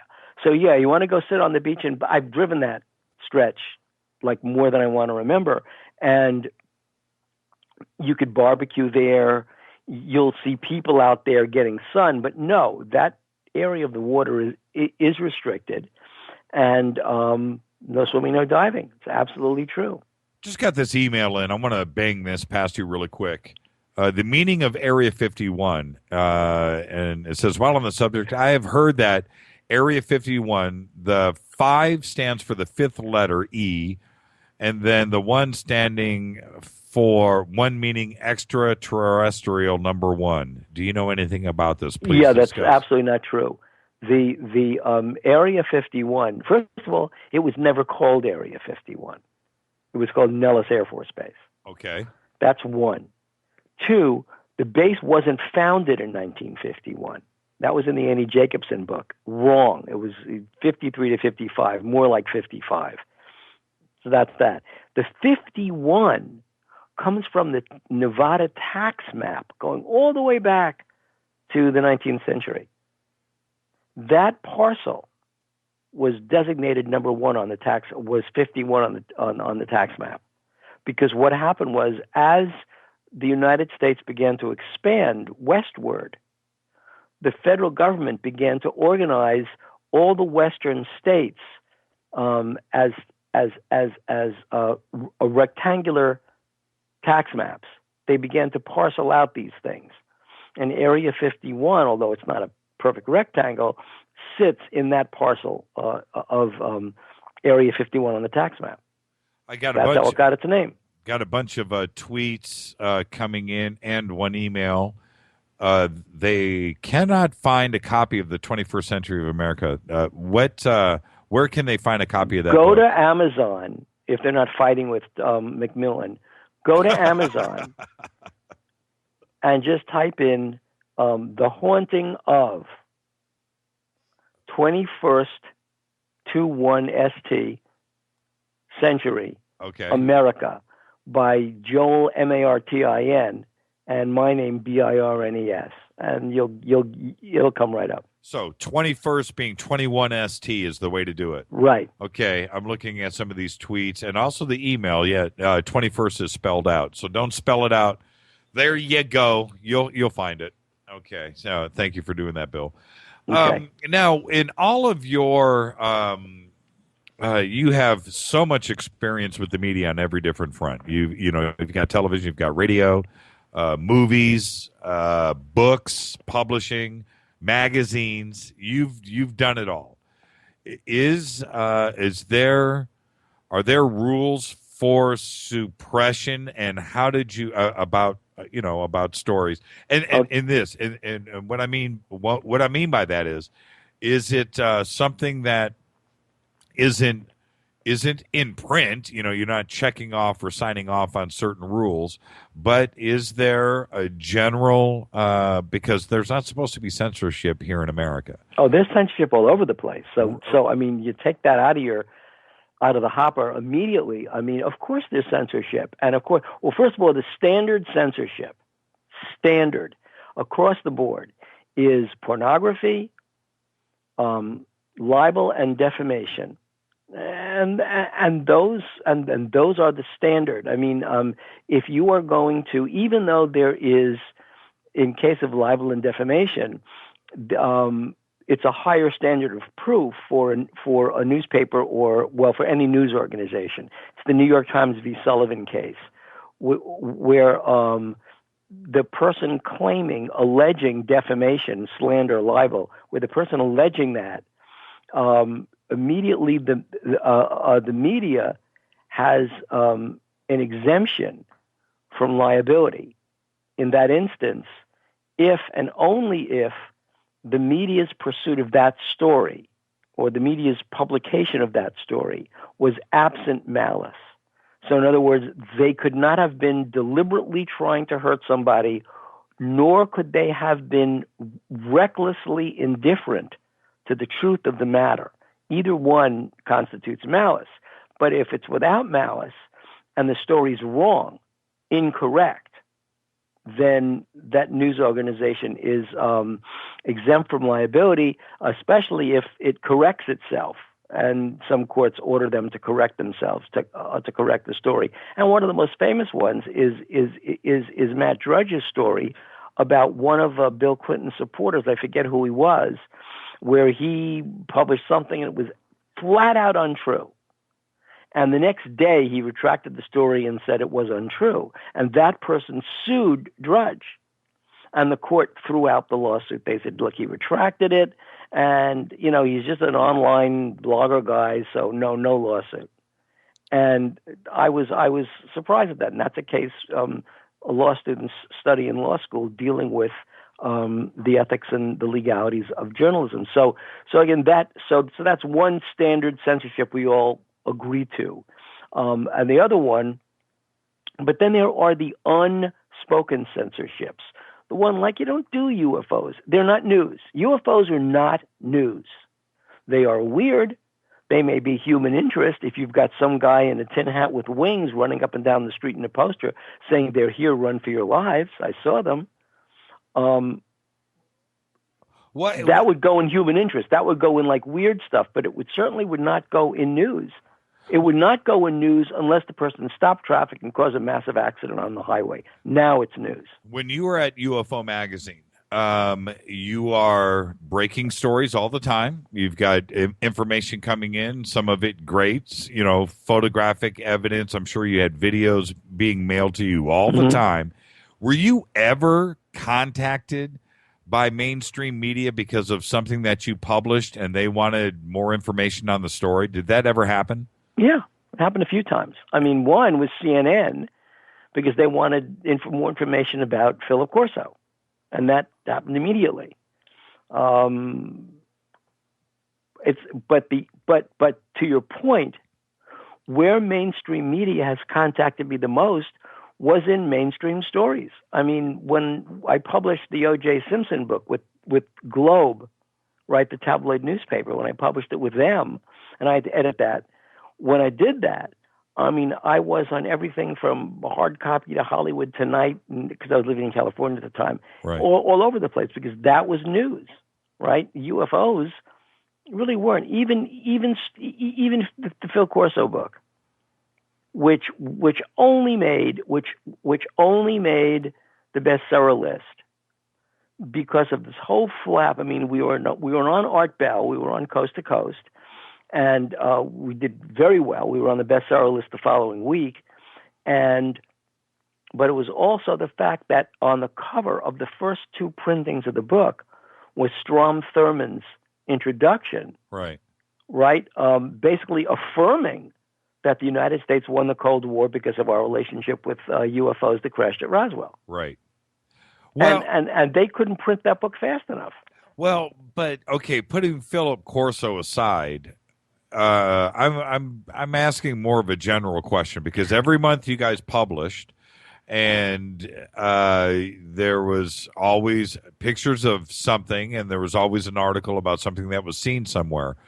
That's what I'm referring to. Yeah, Did no, any absolutely mainstream... not. No mainstream did until UFO Hunters. When UFO Hunters was on the air, yes, well, we were all over mainstream media. Right, but as far as anything else, they didn't care. And back to my point, which is a very important one. In order to get these stories out, you can't go to mainstream media. You just can't do it. You can't. Exactly. They're not going to look at it. Even if you had the best photograph, real photograph, and you've seen them, Rex Heflin, Paul Trent, McMinnville, those things. Yep. Unless you have the best photograph in the world, at which point they will then hire this team of debunkers to debunk you, to scream that it's been photoshopped. We can see the piano wire in there. The metrics don't make any sense. So, yeah, they will be, it doesn't matter. They will not cover you. You are outside of the Overton window. And even when presidents, now when you say disclosure, I will tell you, Harry Truman, Dwight Eisenhower's meeting at Edwards Air Force Base, Minfork. But Harry Truman, Richard Nixon and Jackie Gleason, John F. Kennedy's memos about UFOs,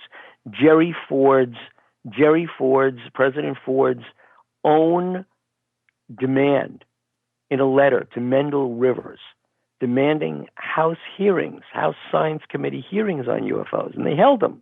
Okay, Jimmy Carter's reported UFO sighting over in Georgia. Ronald Reagan's 2 UFO sightings, one of which was exactly over the area you just brought up. Point Dume, that beach south of Point Dume, Ronald Reagan and Nancy Reagan driving down PCH for a birthday party. It was William Holden's birthday party, Bill Holden, the actor, at the Hollywood Roosevelt Hotel, I think. And there they both told the story of this huge UFO that went out over PCH to that very beach area and dropped into the water. Ronald Reagan. Nothing in the media. Nobody cared. Right. And Ronald Reagan reported his first media UFO sighting directly to the bureau chief, the Sacramento bureau chief of the Wall Street Journal. And nobody will, and this is intentional, it's not negligence, it's intentional. Nobody will tie in, and I'll tell you how I know that, okay? Nobody will tie in Ronald Reagan's UFO sightings to his statement that what if aliens attacked us, wouldn't our petty differences be very small? His statement at the UN. Now, here was my test of that very thing. Go. Rachel Maddow was convulsed with laughter as she reported the Ronald Reagan story of what he said at the UN and what he said to Gorbachev. Ha, ha, ha, ha, ha. Look at that story. That's a riot that Reagan said that. I can't believe it. Wrote to her describing in detail Ronald Reagan's 2 UFO sightings and the fact that they were confirmed, one by a reporter, confirmed they were attested to by a reporter, the Wall Street Journal, and by Lucille Ball. And I said, so you could call Ronald Reagan crazy, but he had 2 documented UFO sightings that he talked about. Not a response. With this article, when we first reported it, it didn't have any problems going on to 40, 50, 60, 70, 80, 90, 100 websites almost overnight. There was no issues with that. There was no issues with it showing up on pretty large websites, on the forums, getting the discussion out, whether I was a crackpot, and full of it, and Dale and Maxwell or not. That has nothing to do with it. The point is, the conversation was free. People wanted to talk about it. It was free form. Websites didn't have issues putting it out there because it was interesting. It was a good story, and it took off. And mainstream media just, and in any way wasn't interested in it until Huffington Post. And right. I just don't understand why. Because different media organizations sniff the trail of other media organizations to find stories.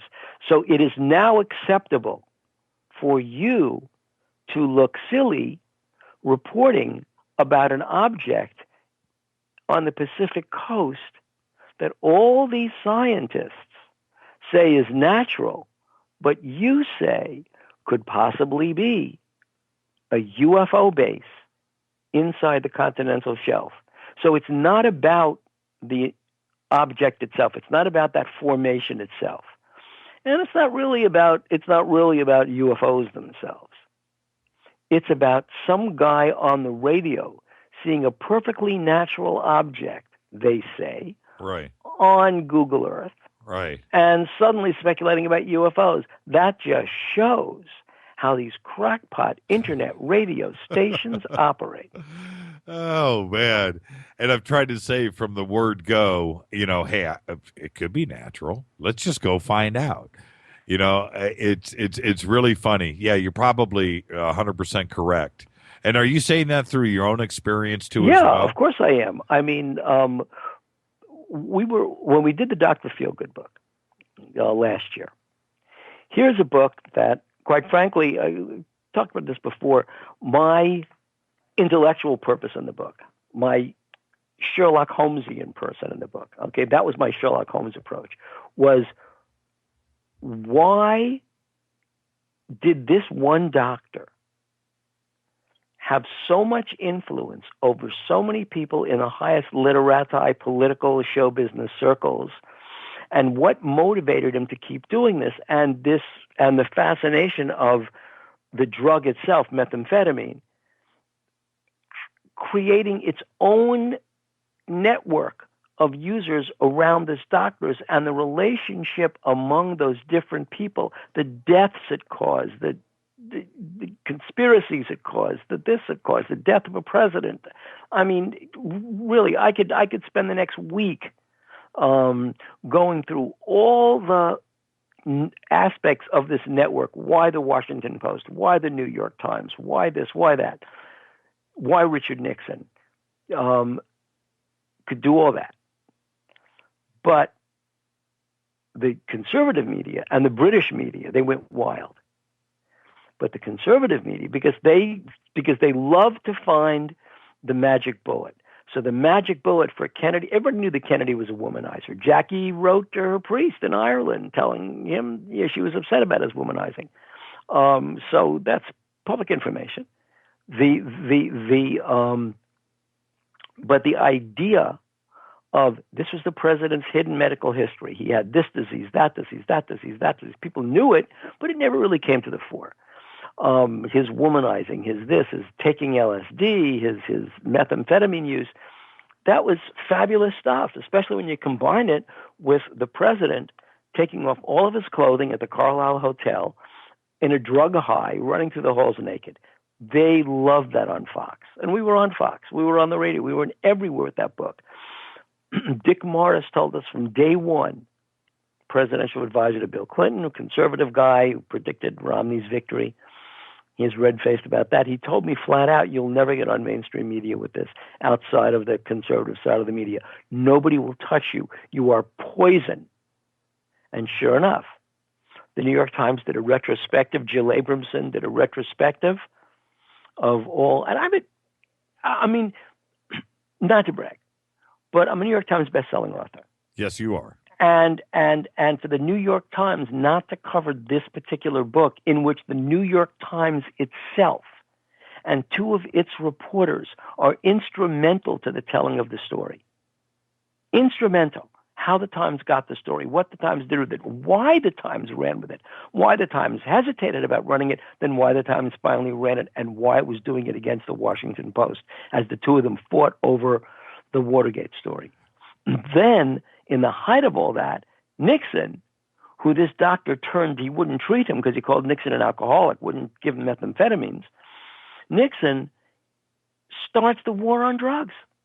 And this guy becomes the poster boy, and he wanted this doctor to give him drugs.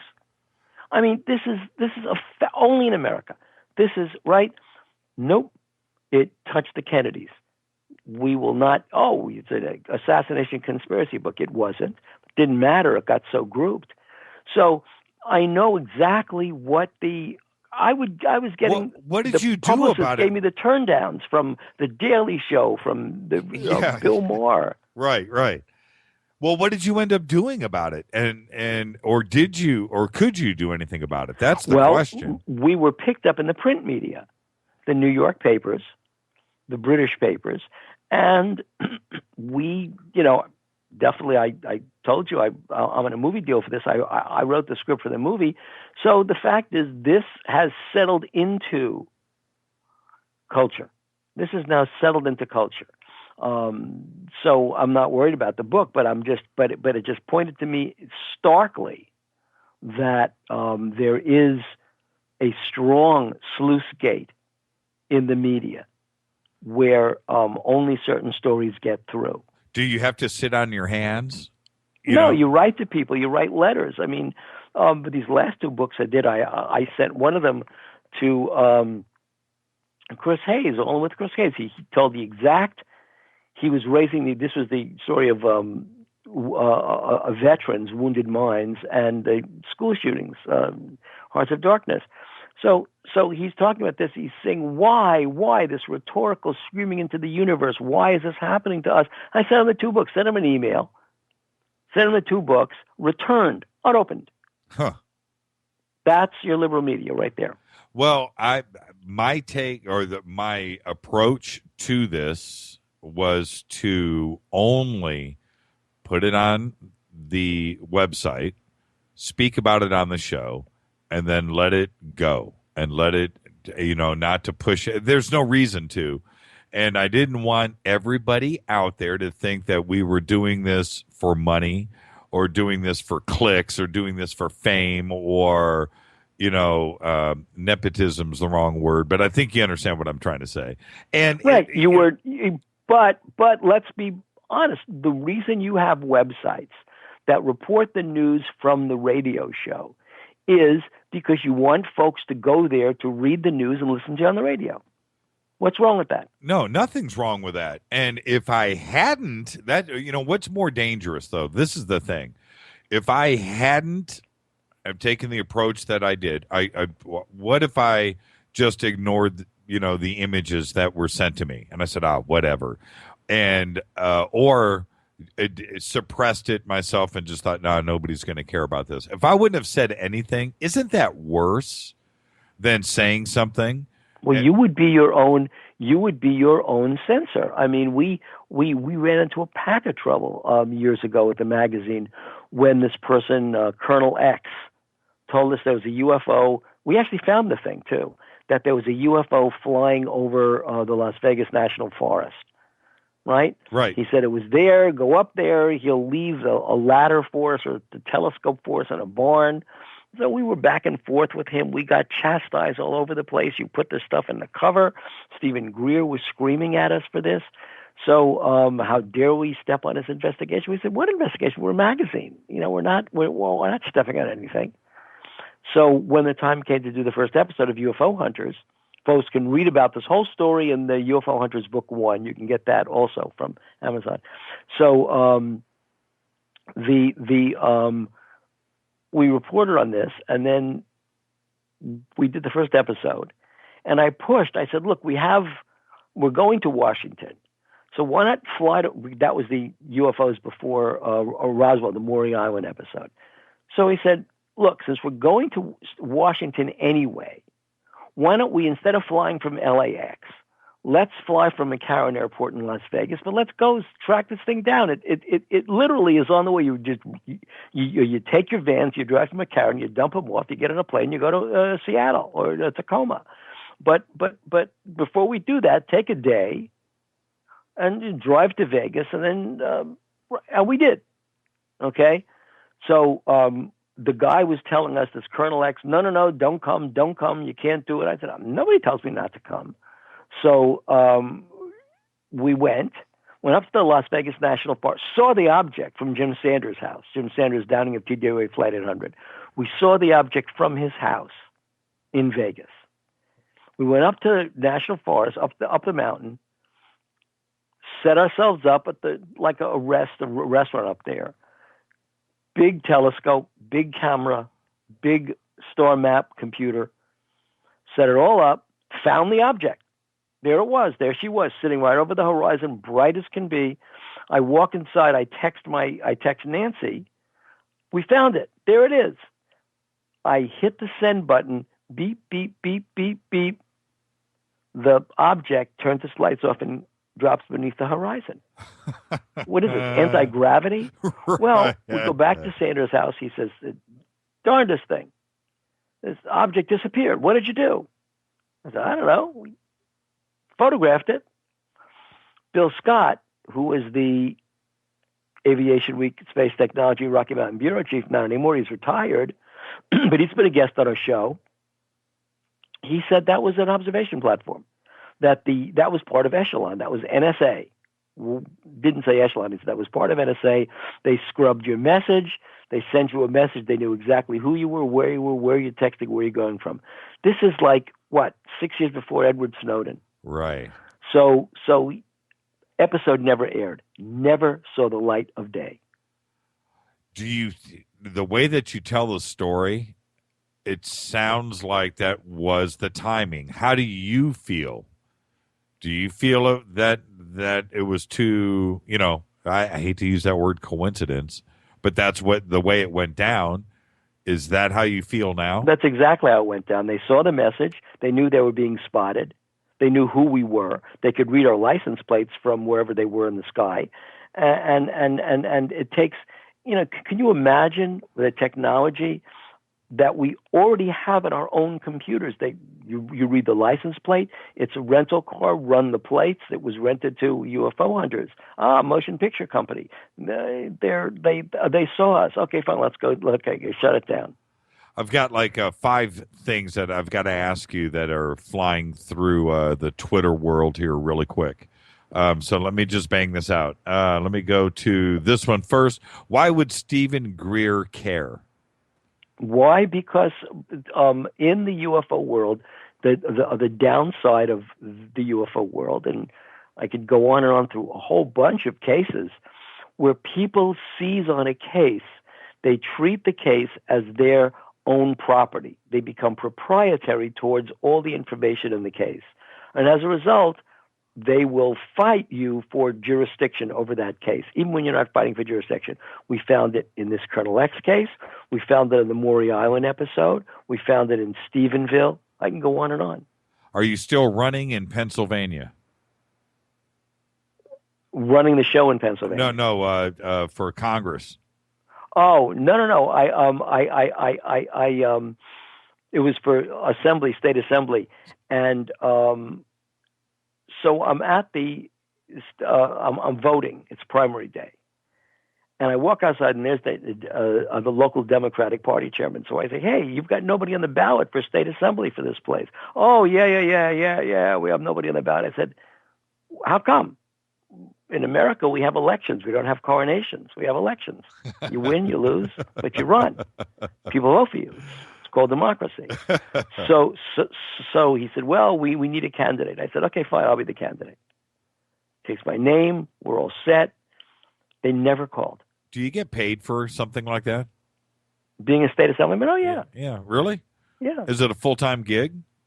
It's a full-time gig. I mean, you'll see people that are like, I have another business, right? But I'm also a state assemblyman. I mean, you're not living in Harrisburg. Right. You just go back and forth. Right. Okay, so what happened? That's They it? never called. Nothing? Not a thing. Well, Why? who got elected? Well, we don't know until November. But well, can't you write yourself in? Frank Zappa I can used to write do it. myself in. I can do that, certainly. I should call them. But see, between then and now, we signed the Mickey Rooney book with a big publisher. Right. So now I am like totally immersed in writing this manuscript, because done right with the right promotion, maybe they'll forget that I'm the UFO guy and promote the book. It's this sexy, scandalous, unbelievably scandalous book. Yes, it is. Okay, let me keep going. I got a bunch of stuff here. Please ask Bill what he thinks is going on. Okay, here we go. We're going to do this for the next 20 minutes till the bottom of the hour. MH370. Oh, well,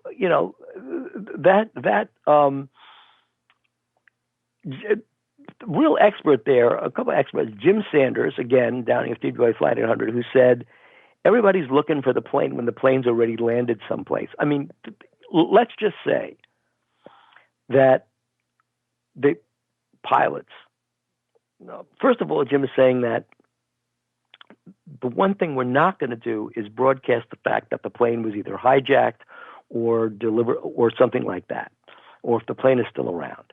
There are people in our intelligence circles who believe the plane actually did land, never crashed in the ocean. We may be proven wrong, but it actually landed, and it's going to be used as a guided missile, just like 9/11. Only this time, you put a nuke in it. So you have the plane, you save the plane. What about the passengers? Well, as Jim explained, you only have about 15 minutes of oxygen when those masks fall in the cabin. Right.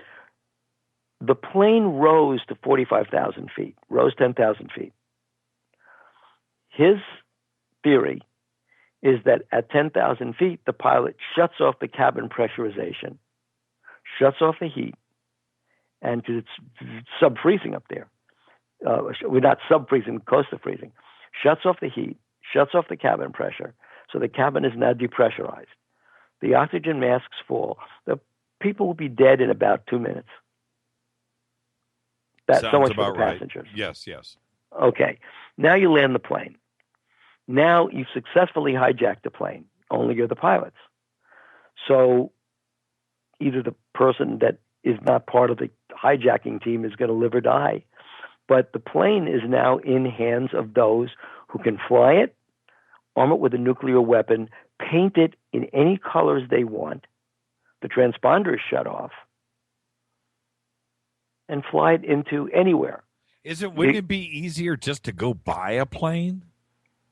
I mean, I don't know. And if a subnational group bought a jet, do you think they would keep that jet and even take delivery?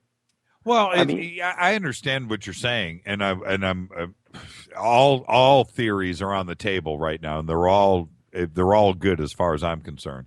But you can get a jet in Russia for about $2.50.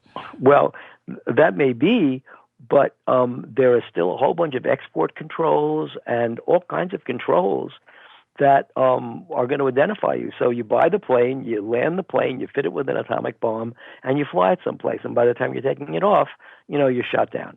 So no, they would know, even the Russians.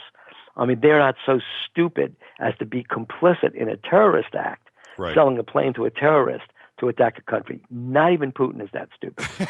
So they have to hijack the plane.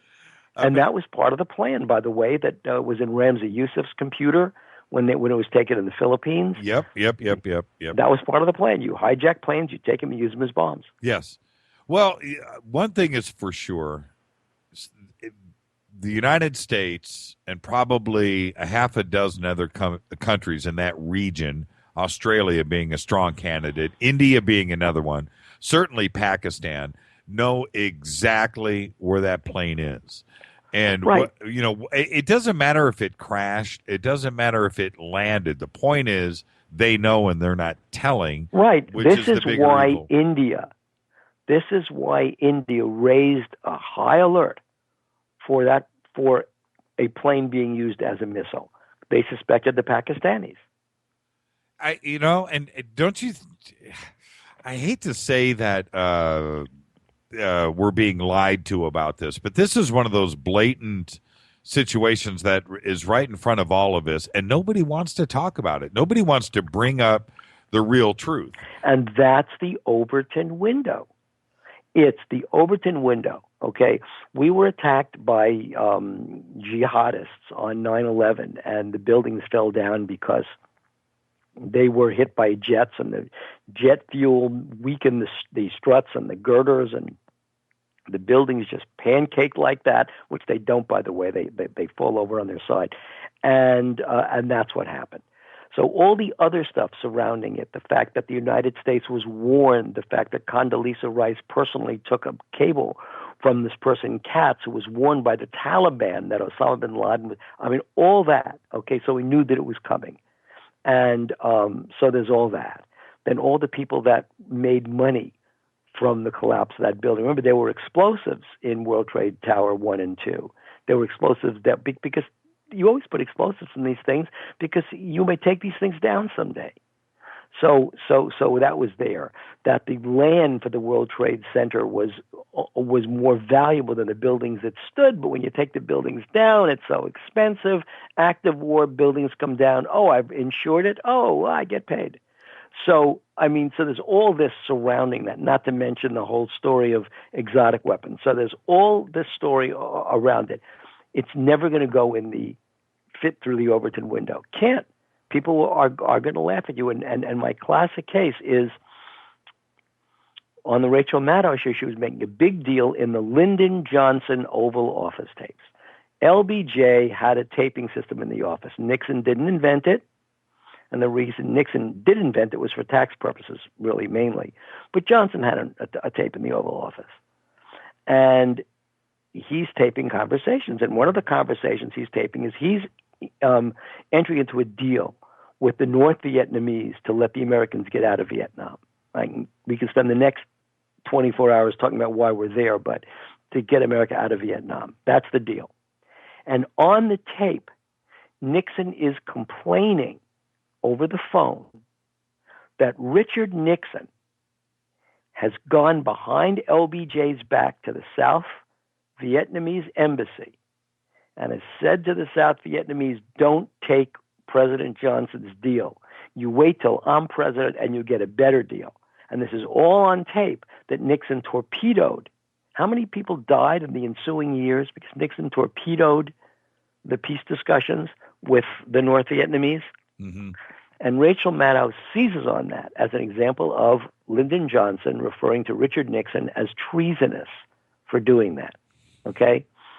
On the same set of tapes, the very same set of tapes released in 1997 by Lady Bird Johnson, Lyndon Johnson's widow, the very same tapes, is a conversation that takes place in the Oval Office just a day after the assassination of JFK, when J. Edgar Hoover walks into the office. And J. Edgar Hoover walks into the office and talks about the two Lee Harvey Oswalds and Lyndon Johnson, the chief executive officer, and from Texas, says to the chief law enforcement officer of the federal government, but we're going to keep this information from Alan Dulles and the investigators. That's conspiracy to obstruct justice, conspiracy after the fact in a capital murder in Texas. That's a hanging offense in Texas. That's right. And it's a capital crime. And here, how many times, where have you seen this reported? Did Michael Beschloss write about this in Taking Charge, the official MSNBC historian? No. I didn't see it in his book. No. If I'm wrong, I stand corrected, but I didn't see it in his book. You didn't see it in the media. It was in Time magazine and Newsweek magazine, a blip on the radar. And I have those upstairs in the attic and under the Hornets, unfortunately. And then it disappeared. So, and And it was only referred to obscurely by David Bellin, who was one of the apologists for the Warren Commission, saying that Hoover was really shooting off his mouth about the two Lee Harvey Oswalds. But he didn't mention the fact that LBJ was complicit in conspiring to keep that from the police investigators. He doesn't mention that. The I've said this once tonight, I'll say it again. The pink elephant in the room with all of this, with MH370, with LBJ, with Nixon, with 9/11 and the Twin Towers, is how I'll say it right direct. Why our country wouldn't do that? Our country wouldn't kill innocent people like that. They, that MH370 wouldn't have been. Well, the MH370 and the World and 9/11 are two different things. I mean, the MH370 basically is what I think the plane was hijacked. That's why it turned around. The passengers were killed. That's why it ascended to 45,000 feet. Pressure was turned off. The plane was landed somewhere, and it'll turn up again somewhere. Unless we know where it is, and we're letting the story die down, you're not going to find the plane, and then a small special forces operation will take out the hijackers and take out the plane. Right, and that's what I'm talking about, is the big lie. Whether it is that, whether it was shot down by our aircraft because it was hijacked and we weren't going to allow it to be flown into another situation like 9/11, that the plane was intentionally shot down, or it was accidentally shot down in military exercises that were going in the Indian Ocean, or any knowledge at all of our government or any other government of said downing of a plane, whether it was accidental, whether it was hijacked, but 239 lives were certainly lost. And that is my point. And that goes right back to 9/11. How could, we have to be forced to accept the big lie that nobody knew anything about it? And that's the pink elephant in the room. And it's harsh, and nobody wants to talk about it, whether it is the Overton window or not. These are certainly the subjects that need to be talked about, and they are not, and they are completely ignored. Right, what they are. And in fact, they're worse than ignored. If they were ignored, that's one thing, but they're not ignored. They are looked at as objects of ridicule and scorn for comparison purposes for other stories.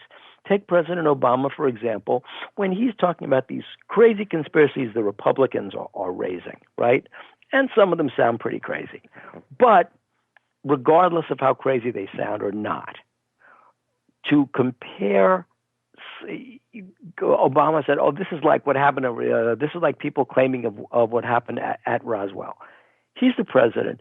He knows darn well what happened at Roswell. He knows the whole story of Roswell. He was briefed on that in the presidential briefing regarding what the CIA knows and what his national security oath is in not revealing it. Presidents take national security oaths. They can be prosecuted for breaking that oath, as Jimmy Carter was threatened with prosecution for talking about revealing UFOs. I mean, the classic answer about UFOs, which really reveals more than you think it does while saying nothing, is Dick Cheney's response when I think it was Grant Cameron who asked Dick Cheney, had he been briefed on UFOs? Again, very important question. Had you been briefed? So it's a two-part question. If you were briefed on UFOs, that means somebody in the government believed that UFOs were worth briefing you about. If they weren't there, they wouldn't brief you about it. So you're briefed about it. And so, one, the person knows about UFOs because he's been briefed or not, and that UFOs are worth being briefed about. So Dick Cheney's answer was, if I were briefed about UFOs, that briefing would be classified. And if it's classified, I can't answer your question. I want to bounce back here. A couple of emails came in, and I just wanted to read these to you really quick. One is from Brad. When I got to Germany in 1988, Armed Forces Radio, AFRN, and television were seriously covering the UFOs over Belgium.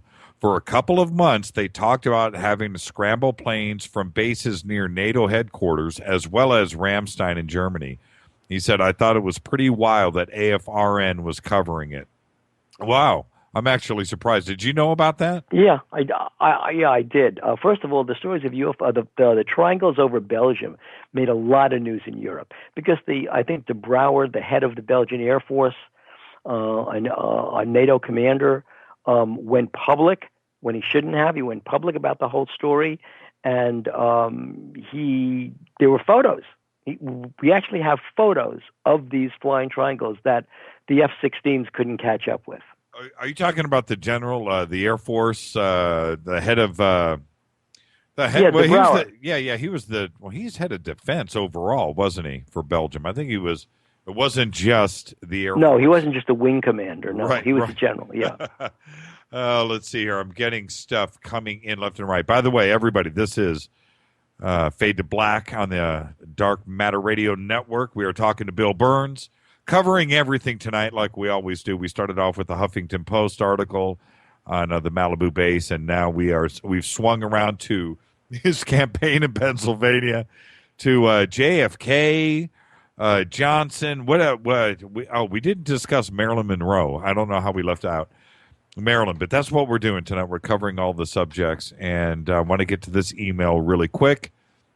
Is there a history? This is going back to the Malibu base, and I wanted to actually discuss this a little bit further. We didn't get a chance to. But anyway, is there a history of UFO activity in the vicinity of the anomaly, either current or historical, that would indicate its presence? Now, this is the thing, Bill. This is a really good example of people that are interested in this subject that don't know about the past history, but they've certainly now been exposed to, because of the Huffington Post, and that they know that something is going on here, but they don't know about the past history and why it is such an important subject to all of us. And you mentioned Reagan. I will say this before you comment. I found a list, and I think it was compiled by Preston Dennett, but I actually found a list of about, I'm going to take a rough guess here, 250 eyewitness reports around Point Doom and Point Magoo between 1965 to about 1995. The list, it might even be longer than that. On and on and on and on. Now, not San Diego. Am I clear on this? Not San Luis Obispo. We are talking between Point Doom and Point Magoo, the lights in and out of the water in that area. So, yes, very significant. And I want to throw that back to you. Well, I mean, it is very significant. And, of course, we've heard reports, 9/11 calls to the sheriff's station at Lost Hills. And the reports are absolutely, when you hear these 9/11 calls, they are absolutely just precise in their description of what this person is seeing. I'm seeing a UFO. It's flying over here. Oh, my God, it's in the water. That kind of stuff. And that was from Justin, by the way. I don't know where Justin is writing in from. But, yeah, Justin, you have to understand, this has been going on. You can go and search. It's a very easy search on Google. Google Preston Dennett, Bill Birnes, USO, UFO, Southern California, and all of that research. I'm sure your documentaries, Bill, are probably available on YouTube now, aren't they? You folks can find it. In fact, the other big thing, of course, is the Kelly Johnson sighting from Pacific Palisades out over the ocean. He sees this strange craft, and this is in the area of Point Magoo and Point Doom. He looks at it and he sees this craft. He has a test plane, a Lockheed test plane out over the Pacific. He calls them. They have a visual sighting of this thing. And Kelly Johnson and the crew on this plane are describing its movements to each other, and it's the same object because it's moving the same way. That object became the basis for the SR-71. Somebody just tweeted right now. He said, if you wanted to buy a new or used 777 and you had cash in hand, you could find it. You could find the plane. I kind of agree with that. Actually, it's a weird world out there. If you're a drug smuggler and you need something and you've got cash, you can find somebody to sell it to you. Right. Just think about the people in India or in Israel dealing with a plane coming in that is posing as their national airline, and you don't know what it is. What do you do? Yeah. Absolutely. Hey, somebody just tweeted, Bill, I think we should do this. Somebody just tweeted, I would love to sit down at a coffee shop with Jimmy and Bill. That should be the next contest. We should do that. Yeah, we'll do that. That would be cool. I would do that. But back to MH370. This is my take. And although I totally agree. And the coffee shop would be Joni's in Marina Del Rey on Washington Boulevard. Joni's rocks.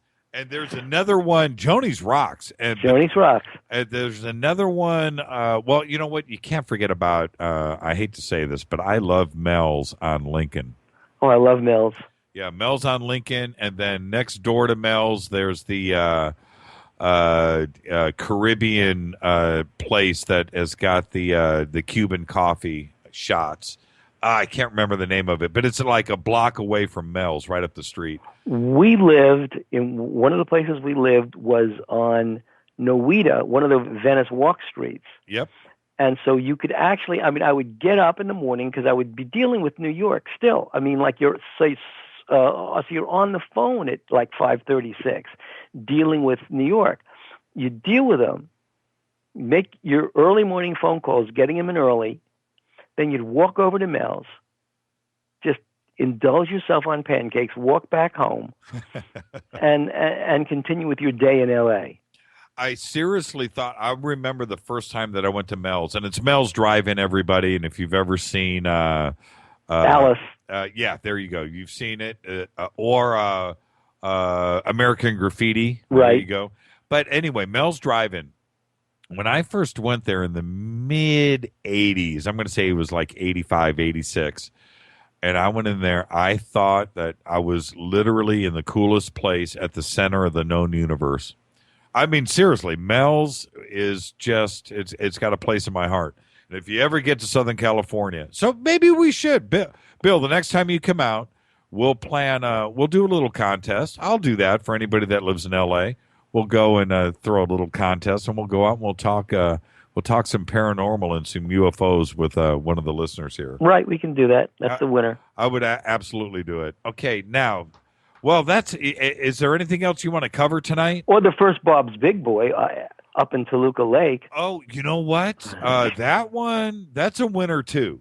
And you know what? It's still there. They've been closing the Bob's down all over the place. I know. In fact, what's historic to me about that Bob's Big Boy up there is that it was where Ethan Phillips, Neelix on Star Trek, right, and I shook hands on doing the Star Trek cookbook, which came out a couple of years later. Well, it was in Bob's Big Boy. That Bob's Big Boy in Toluca Lake. If you go there on a Sunday morning, Saturday morning too, but if you go there on a Sunday morning, 10 o'clock, you will see just about anybody that you wanted to ever meet in your life come in there and have breakfast. Fabulous.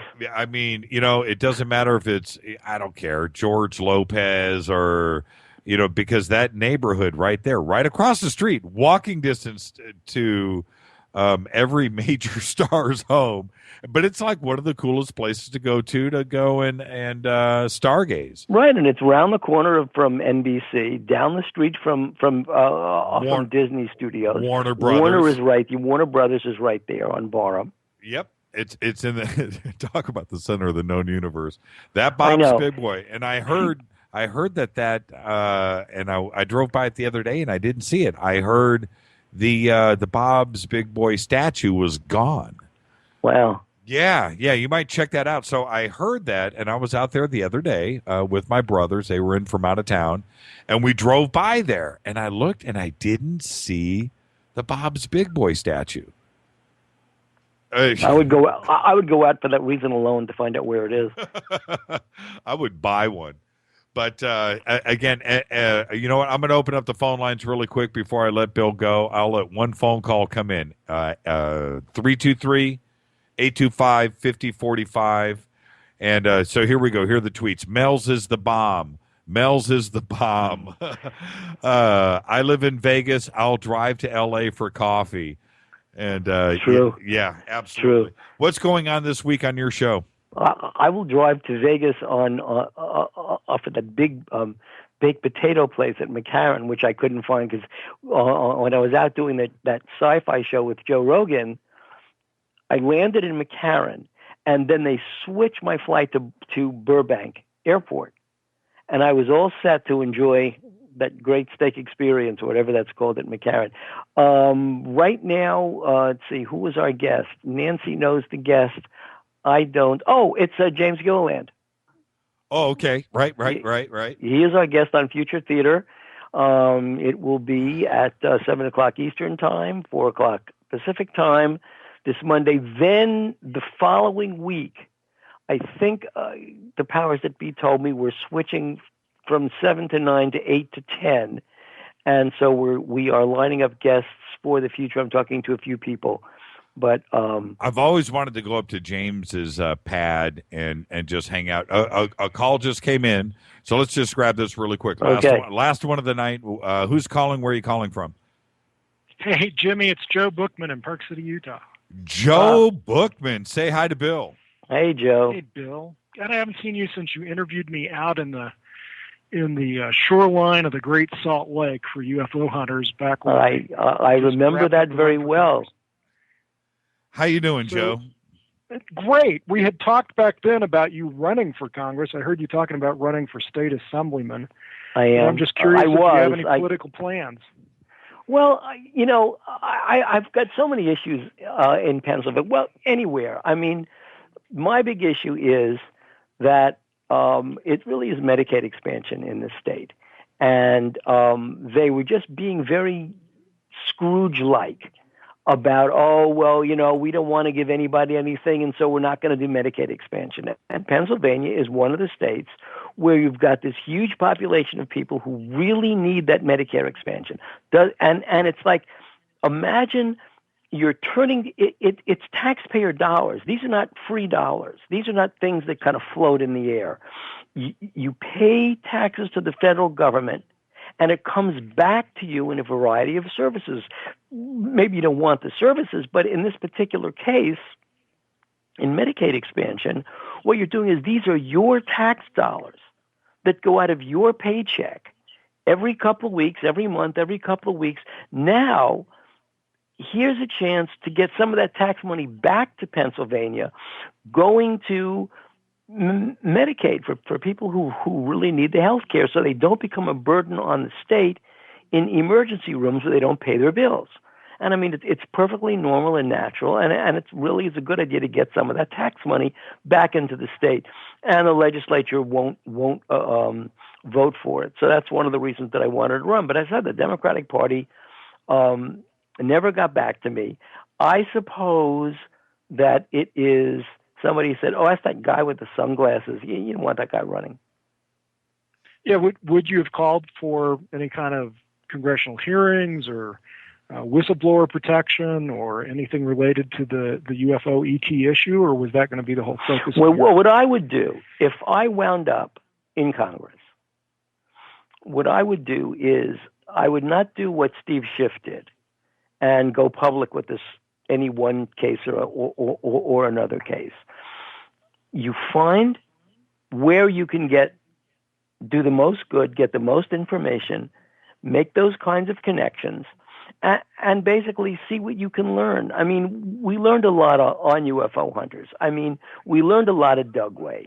We had the anecdotal reports of the cattle mutilations at Dugway, why the base expanded. You drive down and see all the biological weapon sensors in the air, why the people are amenable to it. When we approached Dugway, we were on Bureau of Land Management land when the base police came up, demanded the cameras, demanded the video, demanded everything. We showed them our filming permits from the Bureau of Land Management, And in the discussions, in these very antagonistic discussions, we were in the right. We were not on the base. We weren't going to give them the cameras. We were not going to point them at the base. We finally got the base public information officer from DUWB, this very nice little person, came out and basically blew the whole top of like all the contractors at DUWB, all the people, all the different military organizations. So you put that together, and you have really a great story about what's going on at DUWB, about Area 52.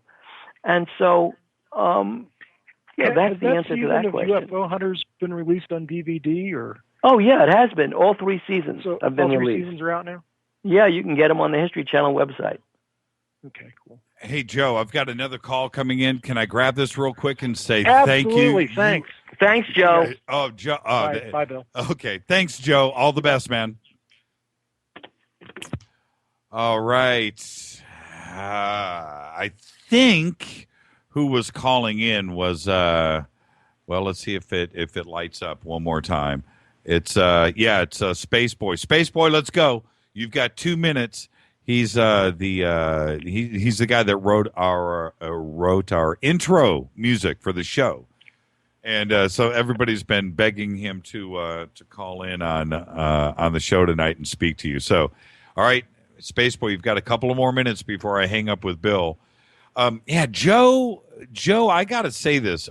We had Joe on the show a couple of weeks ago, and actually with Lee Speigel, as a matter of fact, and it was a great show. But Joe knows a lot about a lot, and it was like I've never had.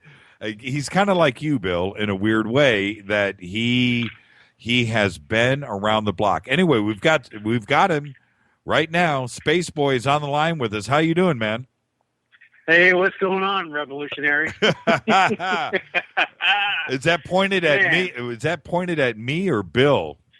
Well, both of y'all. I mean, with Bill. Hey, Bill, how you doing? Hey, how you doing? Here. Space Boy. I just want to say, Bill, it's great to always listen to you talk. An hour, 2 hours, 3 hours, it goes so quick. I loved you in UFO Hunters. But anytime you're on, especially when you're on the Dark Matter Radio Network, it's always a treat to hear from you. Oh, great. Thank you. But, yeah, no problem. And Jimmy, I can't say enough about how much I love the show. You know, I'm the Uber fan here, so, you know. You know, the thing is, Bill, Space Boy's been with us since like show number 1. It's going on a year now. I can't believe it. It's passed us by so quickly. But so with that, Space Boy, thank you for calling in. But I know this is your chance. Well, what have you got for Bill? Well, I don't really have much. I mean, what's been said has been said. You know, I'll just keep listening, and I look forward to hearing you on the Dark Matter Radio. And just shout out to all my tweet buds out there. There you go. And thank you, Space Boy. Hey, man. Hey, thank you for everything that you have done for this show. And I've said it a million times, but it's humbling, and I'm honored. And again, thank you very much. And the music's been great, and what you have done, and the following that you have created for this show is just absolutely incredible, and it's a humbling thing. So thank you, Space Boy, and everybody out there in Tweetland. I'm looking right now. There he is. So hey, thank you, Space Jimmy, and thank you, and we'll see you tomorrow night. Thank you, Space Boy. All right, catch y'all later. Right on. You know, and the one thing though, Bill, is I just think that with this Huffington Post and the mainstream media, I just my view, and I'm going to ask you this question before you go: should I just sit on my hands and let things go where they go? I don't want to look like that I'm doing this for me, because I'm not. You know, so what's the tack that I take? What's the advice that you can give? My advice would be, if this thing heats up in the media, take the questions and just say, look, nobody is screaming that aliens are coming out of the earth, or that there's a flying saucer base abducting human children and taking them down to the bottom of the sea. That's not happening. All I pointed out was there was this strange-looking anomaly. I call it an anomaly because it looks anomalous to me. on the Pacific coast in a very, very classified, highly sensitive area of naval bases. And I began to wonder, are these tunnels? They look like tunnels. Are they tunnels? Are they tunnels for submarines? Are they tunnels for USOs? I don't know what they are, but they look different from every other aspect of that edge of the continental shelf. And they're 2,000 feet down. And I know we have the equipment that can drill at that depth. We've had it since the 1950s. My question is, are these the openings in the continent for submarine tunnels? I don't know. What would and just go on and on about that. You know, the more technical you get, the more they take you seriously. So, okay. But I'm not, okay. What are you really trying to say, though? What I'm really trying to say is that in the instance that the media contacts you and you are held up as a point of ridicule, as the radio guy who talked about UFOs on the air when these were simply natural occurrences, you respond with facts. You don't respond with denials. You respond with questions. And the questions are all scientific. Yeah, I know that's what they said, and that's possibly quite true. But you look at this thing and you really can't deny what's looking you at the face. These look like columns. These look like tunnels. If they're tunnels, what are they there for? I mean, you just follow that line of reasoning. There's no objection to that. I think the best way to go, and in response to that, is just to say that, you know what, nobody knows. And I'm not taking anything away from the USGS, and I'm certainly not taking anything away from any other specialty guy that's out there. But they haven't been there. They haven't. They don't know. Their opinion of what is there is a best guess, just like my opinion or anybody else's. You have to start from the premise of saying, what's this article about? You start there, okay? And you look at, okay, fine, so what did Lee Speigel say? What did Lee Speigel do? Lee did something which is very traditional.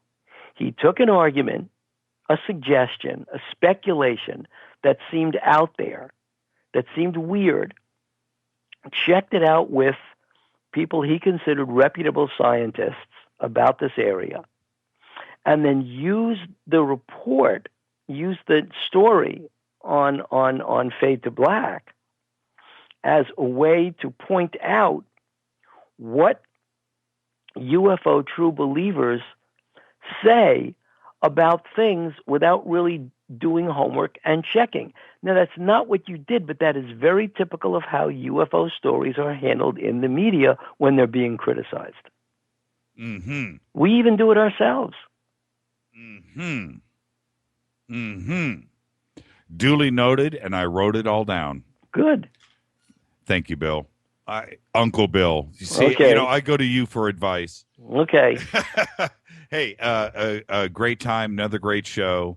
And again, I can't thank you enough. And I love reaching out to you. And you coming on this show is always fun, and I don't know what to expect. And I think that is what it's all about, and that's great radio. Okay, folks, join me on Future Theater Monday night, 7 o'clock. Nancy and I, we're there for you. I love that show. Okay. All right, Bill. You have a great night, and I'll talk to you over the weekend. Thank you. Bye-bye. Give my best to Nancy. Bill Birnes, live on the air. Thank you, Bill. Great show. Space Boy in the house. Wow. And let's see here. Who called in tonight? Dino. Joe Bookman called in tonight. Michael Anderson. Brad Beining. Thank you, guys. We'll get those DVDs out to you real soon. With that, if you will let me, I am going to take a quick break and take a breather, and I will be back right after this. This is Fade to Black on the Dark Matter Radio Network. Bill Birnes, what a show tonight. You got to love that tweet deck. Keep it coming. Email is jimmy@jimmychurchradio.com. Follow us on Twitter @jchurchradio. This is Fade to Black on the Dark Matter Radio Network. Don't touch that mouse.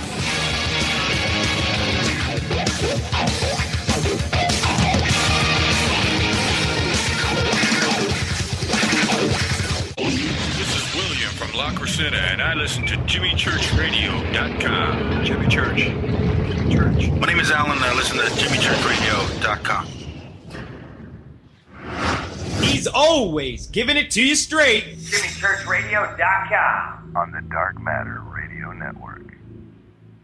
Hi, this is Rob Reiner from Anvil, and you're listening to JimmyChurchRadio.com. What's up? I'm Chris. What up? This is Kyle Massey, and you're listening to Jimmy Church Radio, the revolution.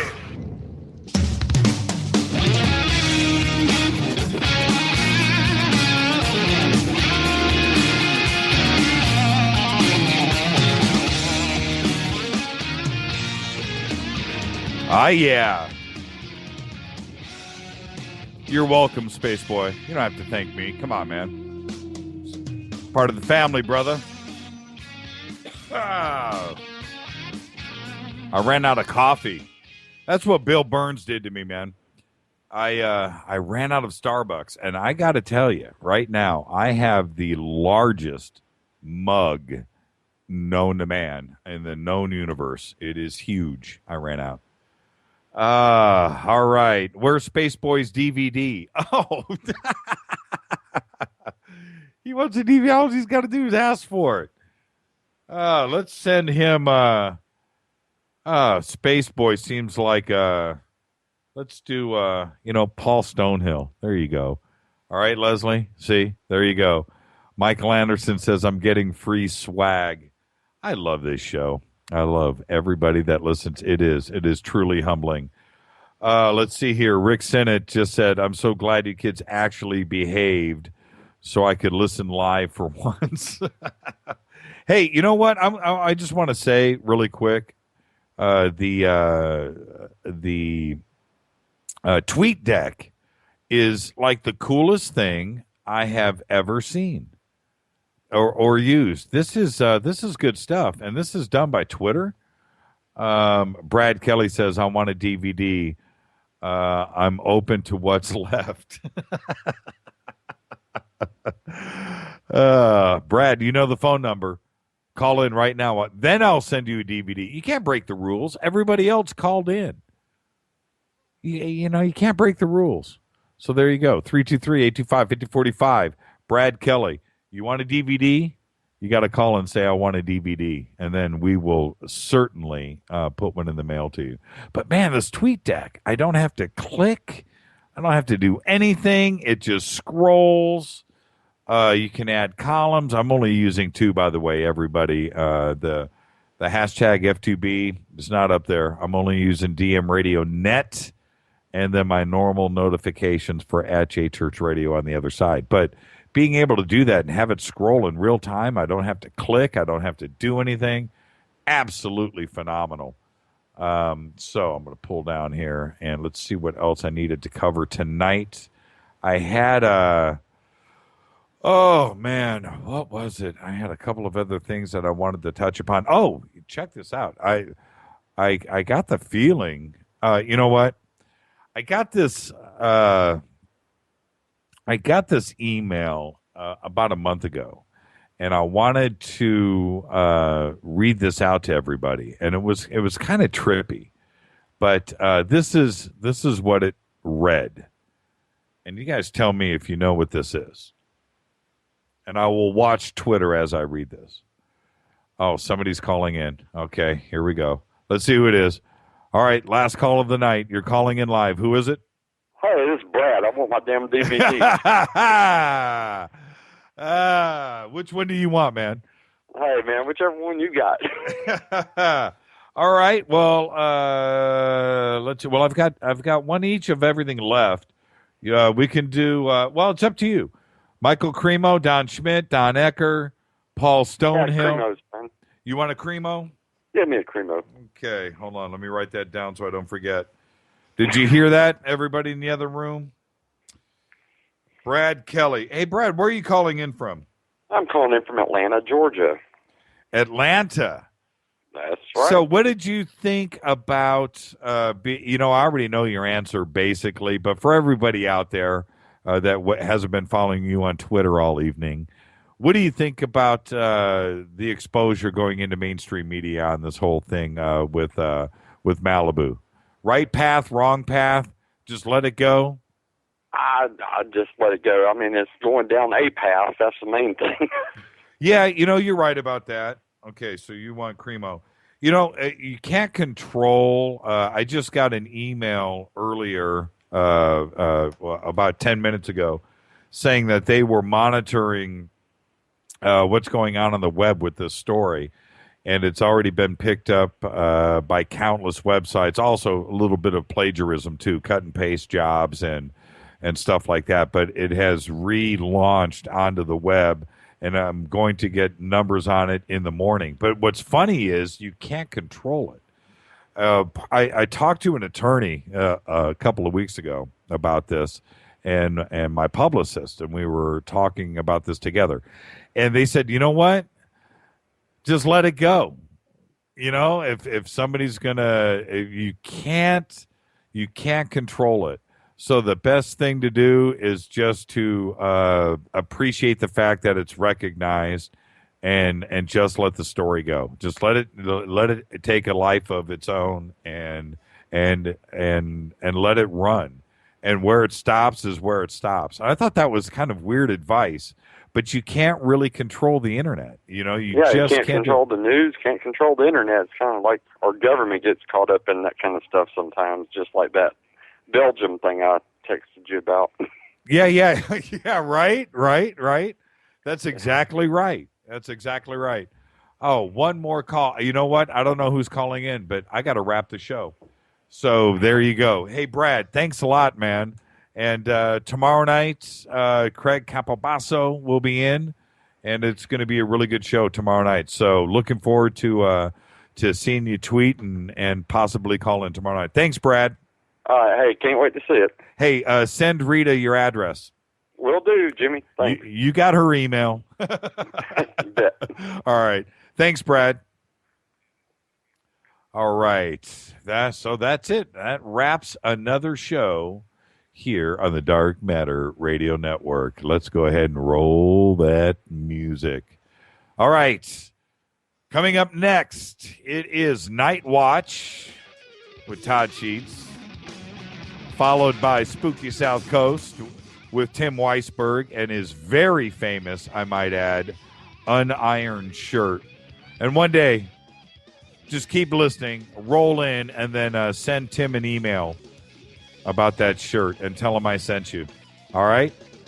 Special thanks to Keith Rowland and Art Bell. Fade to Black's executive producer is Rita Kumarian. The show is produced by Hilton J. Palm and Mark D. Kovar. Announcers are Steve Harder and Mark D. Kovar. Music is this guy. That's Doug Aldrich. Show intro. You heard from him tonight. Space Boy. Fade to Black is produced by KJCR for the Dark Matter Radio Network.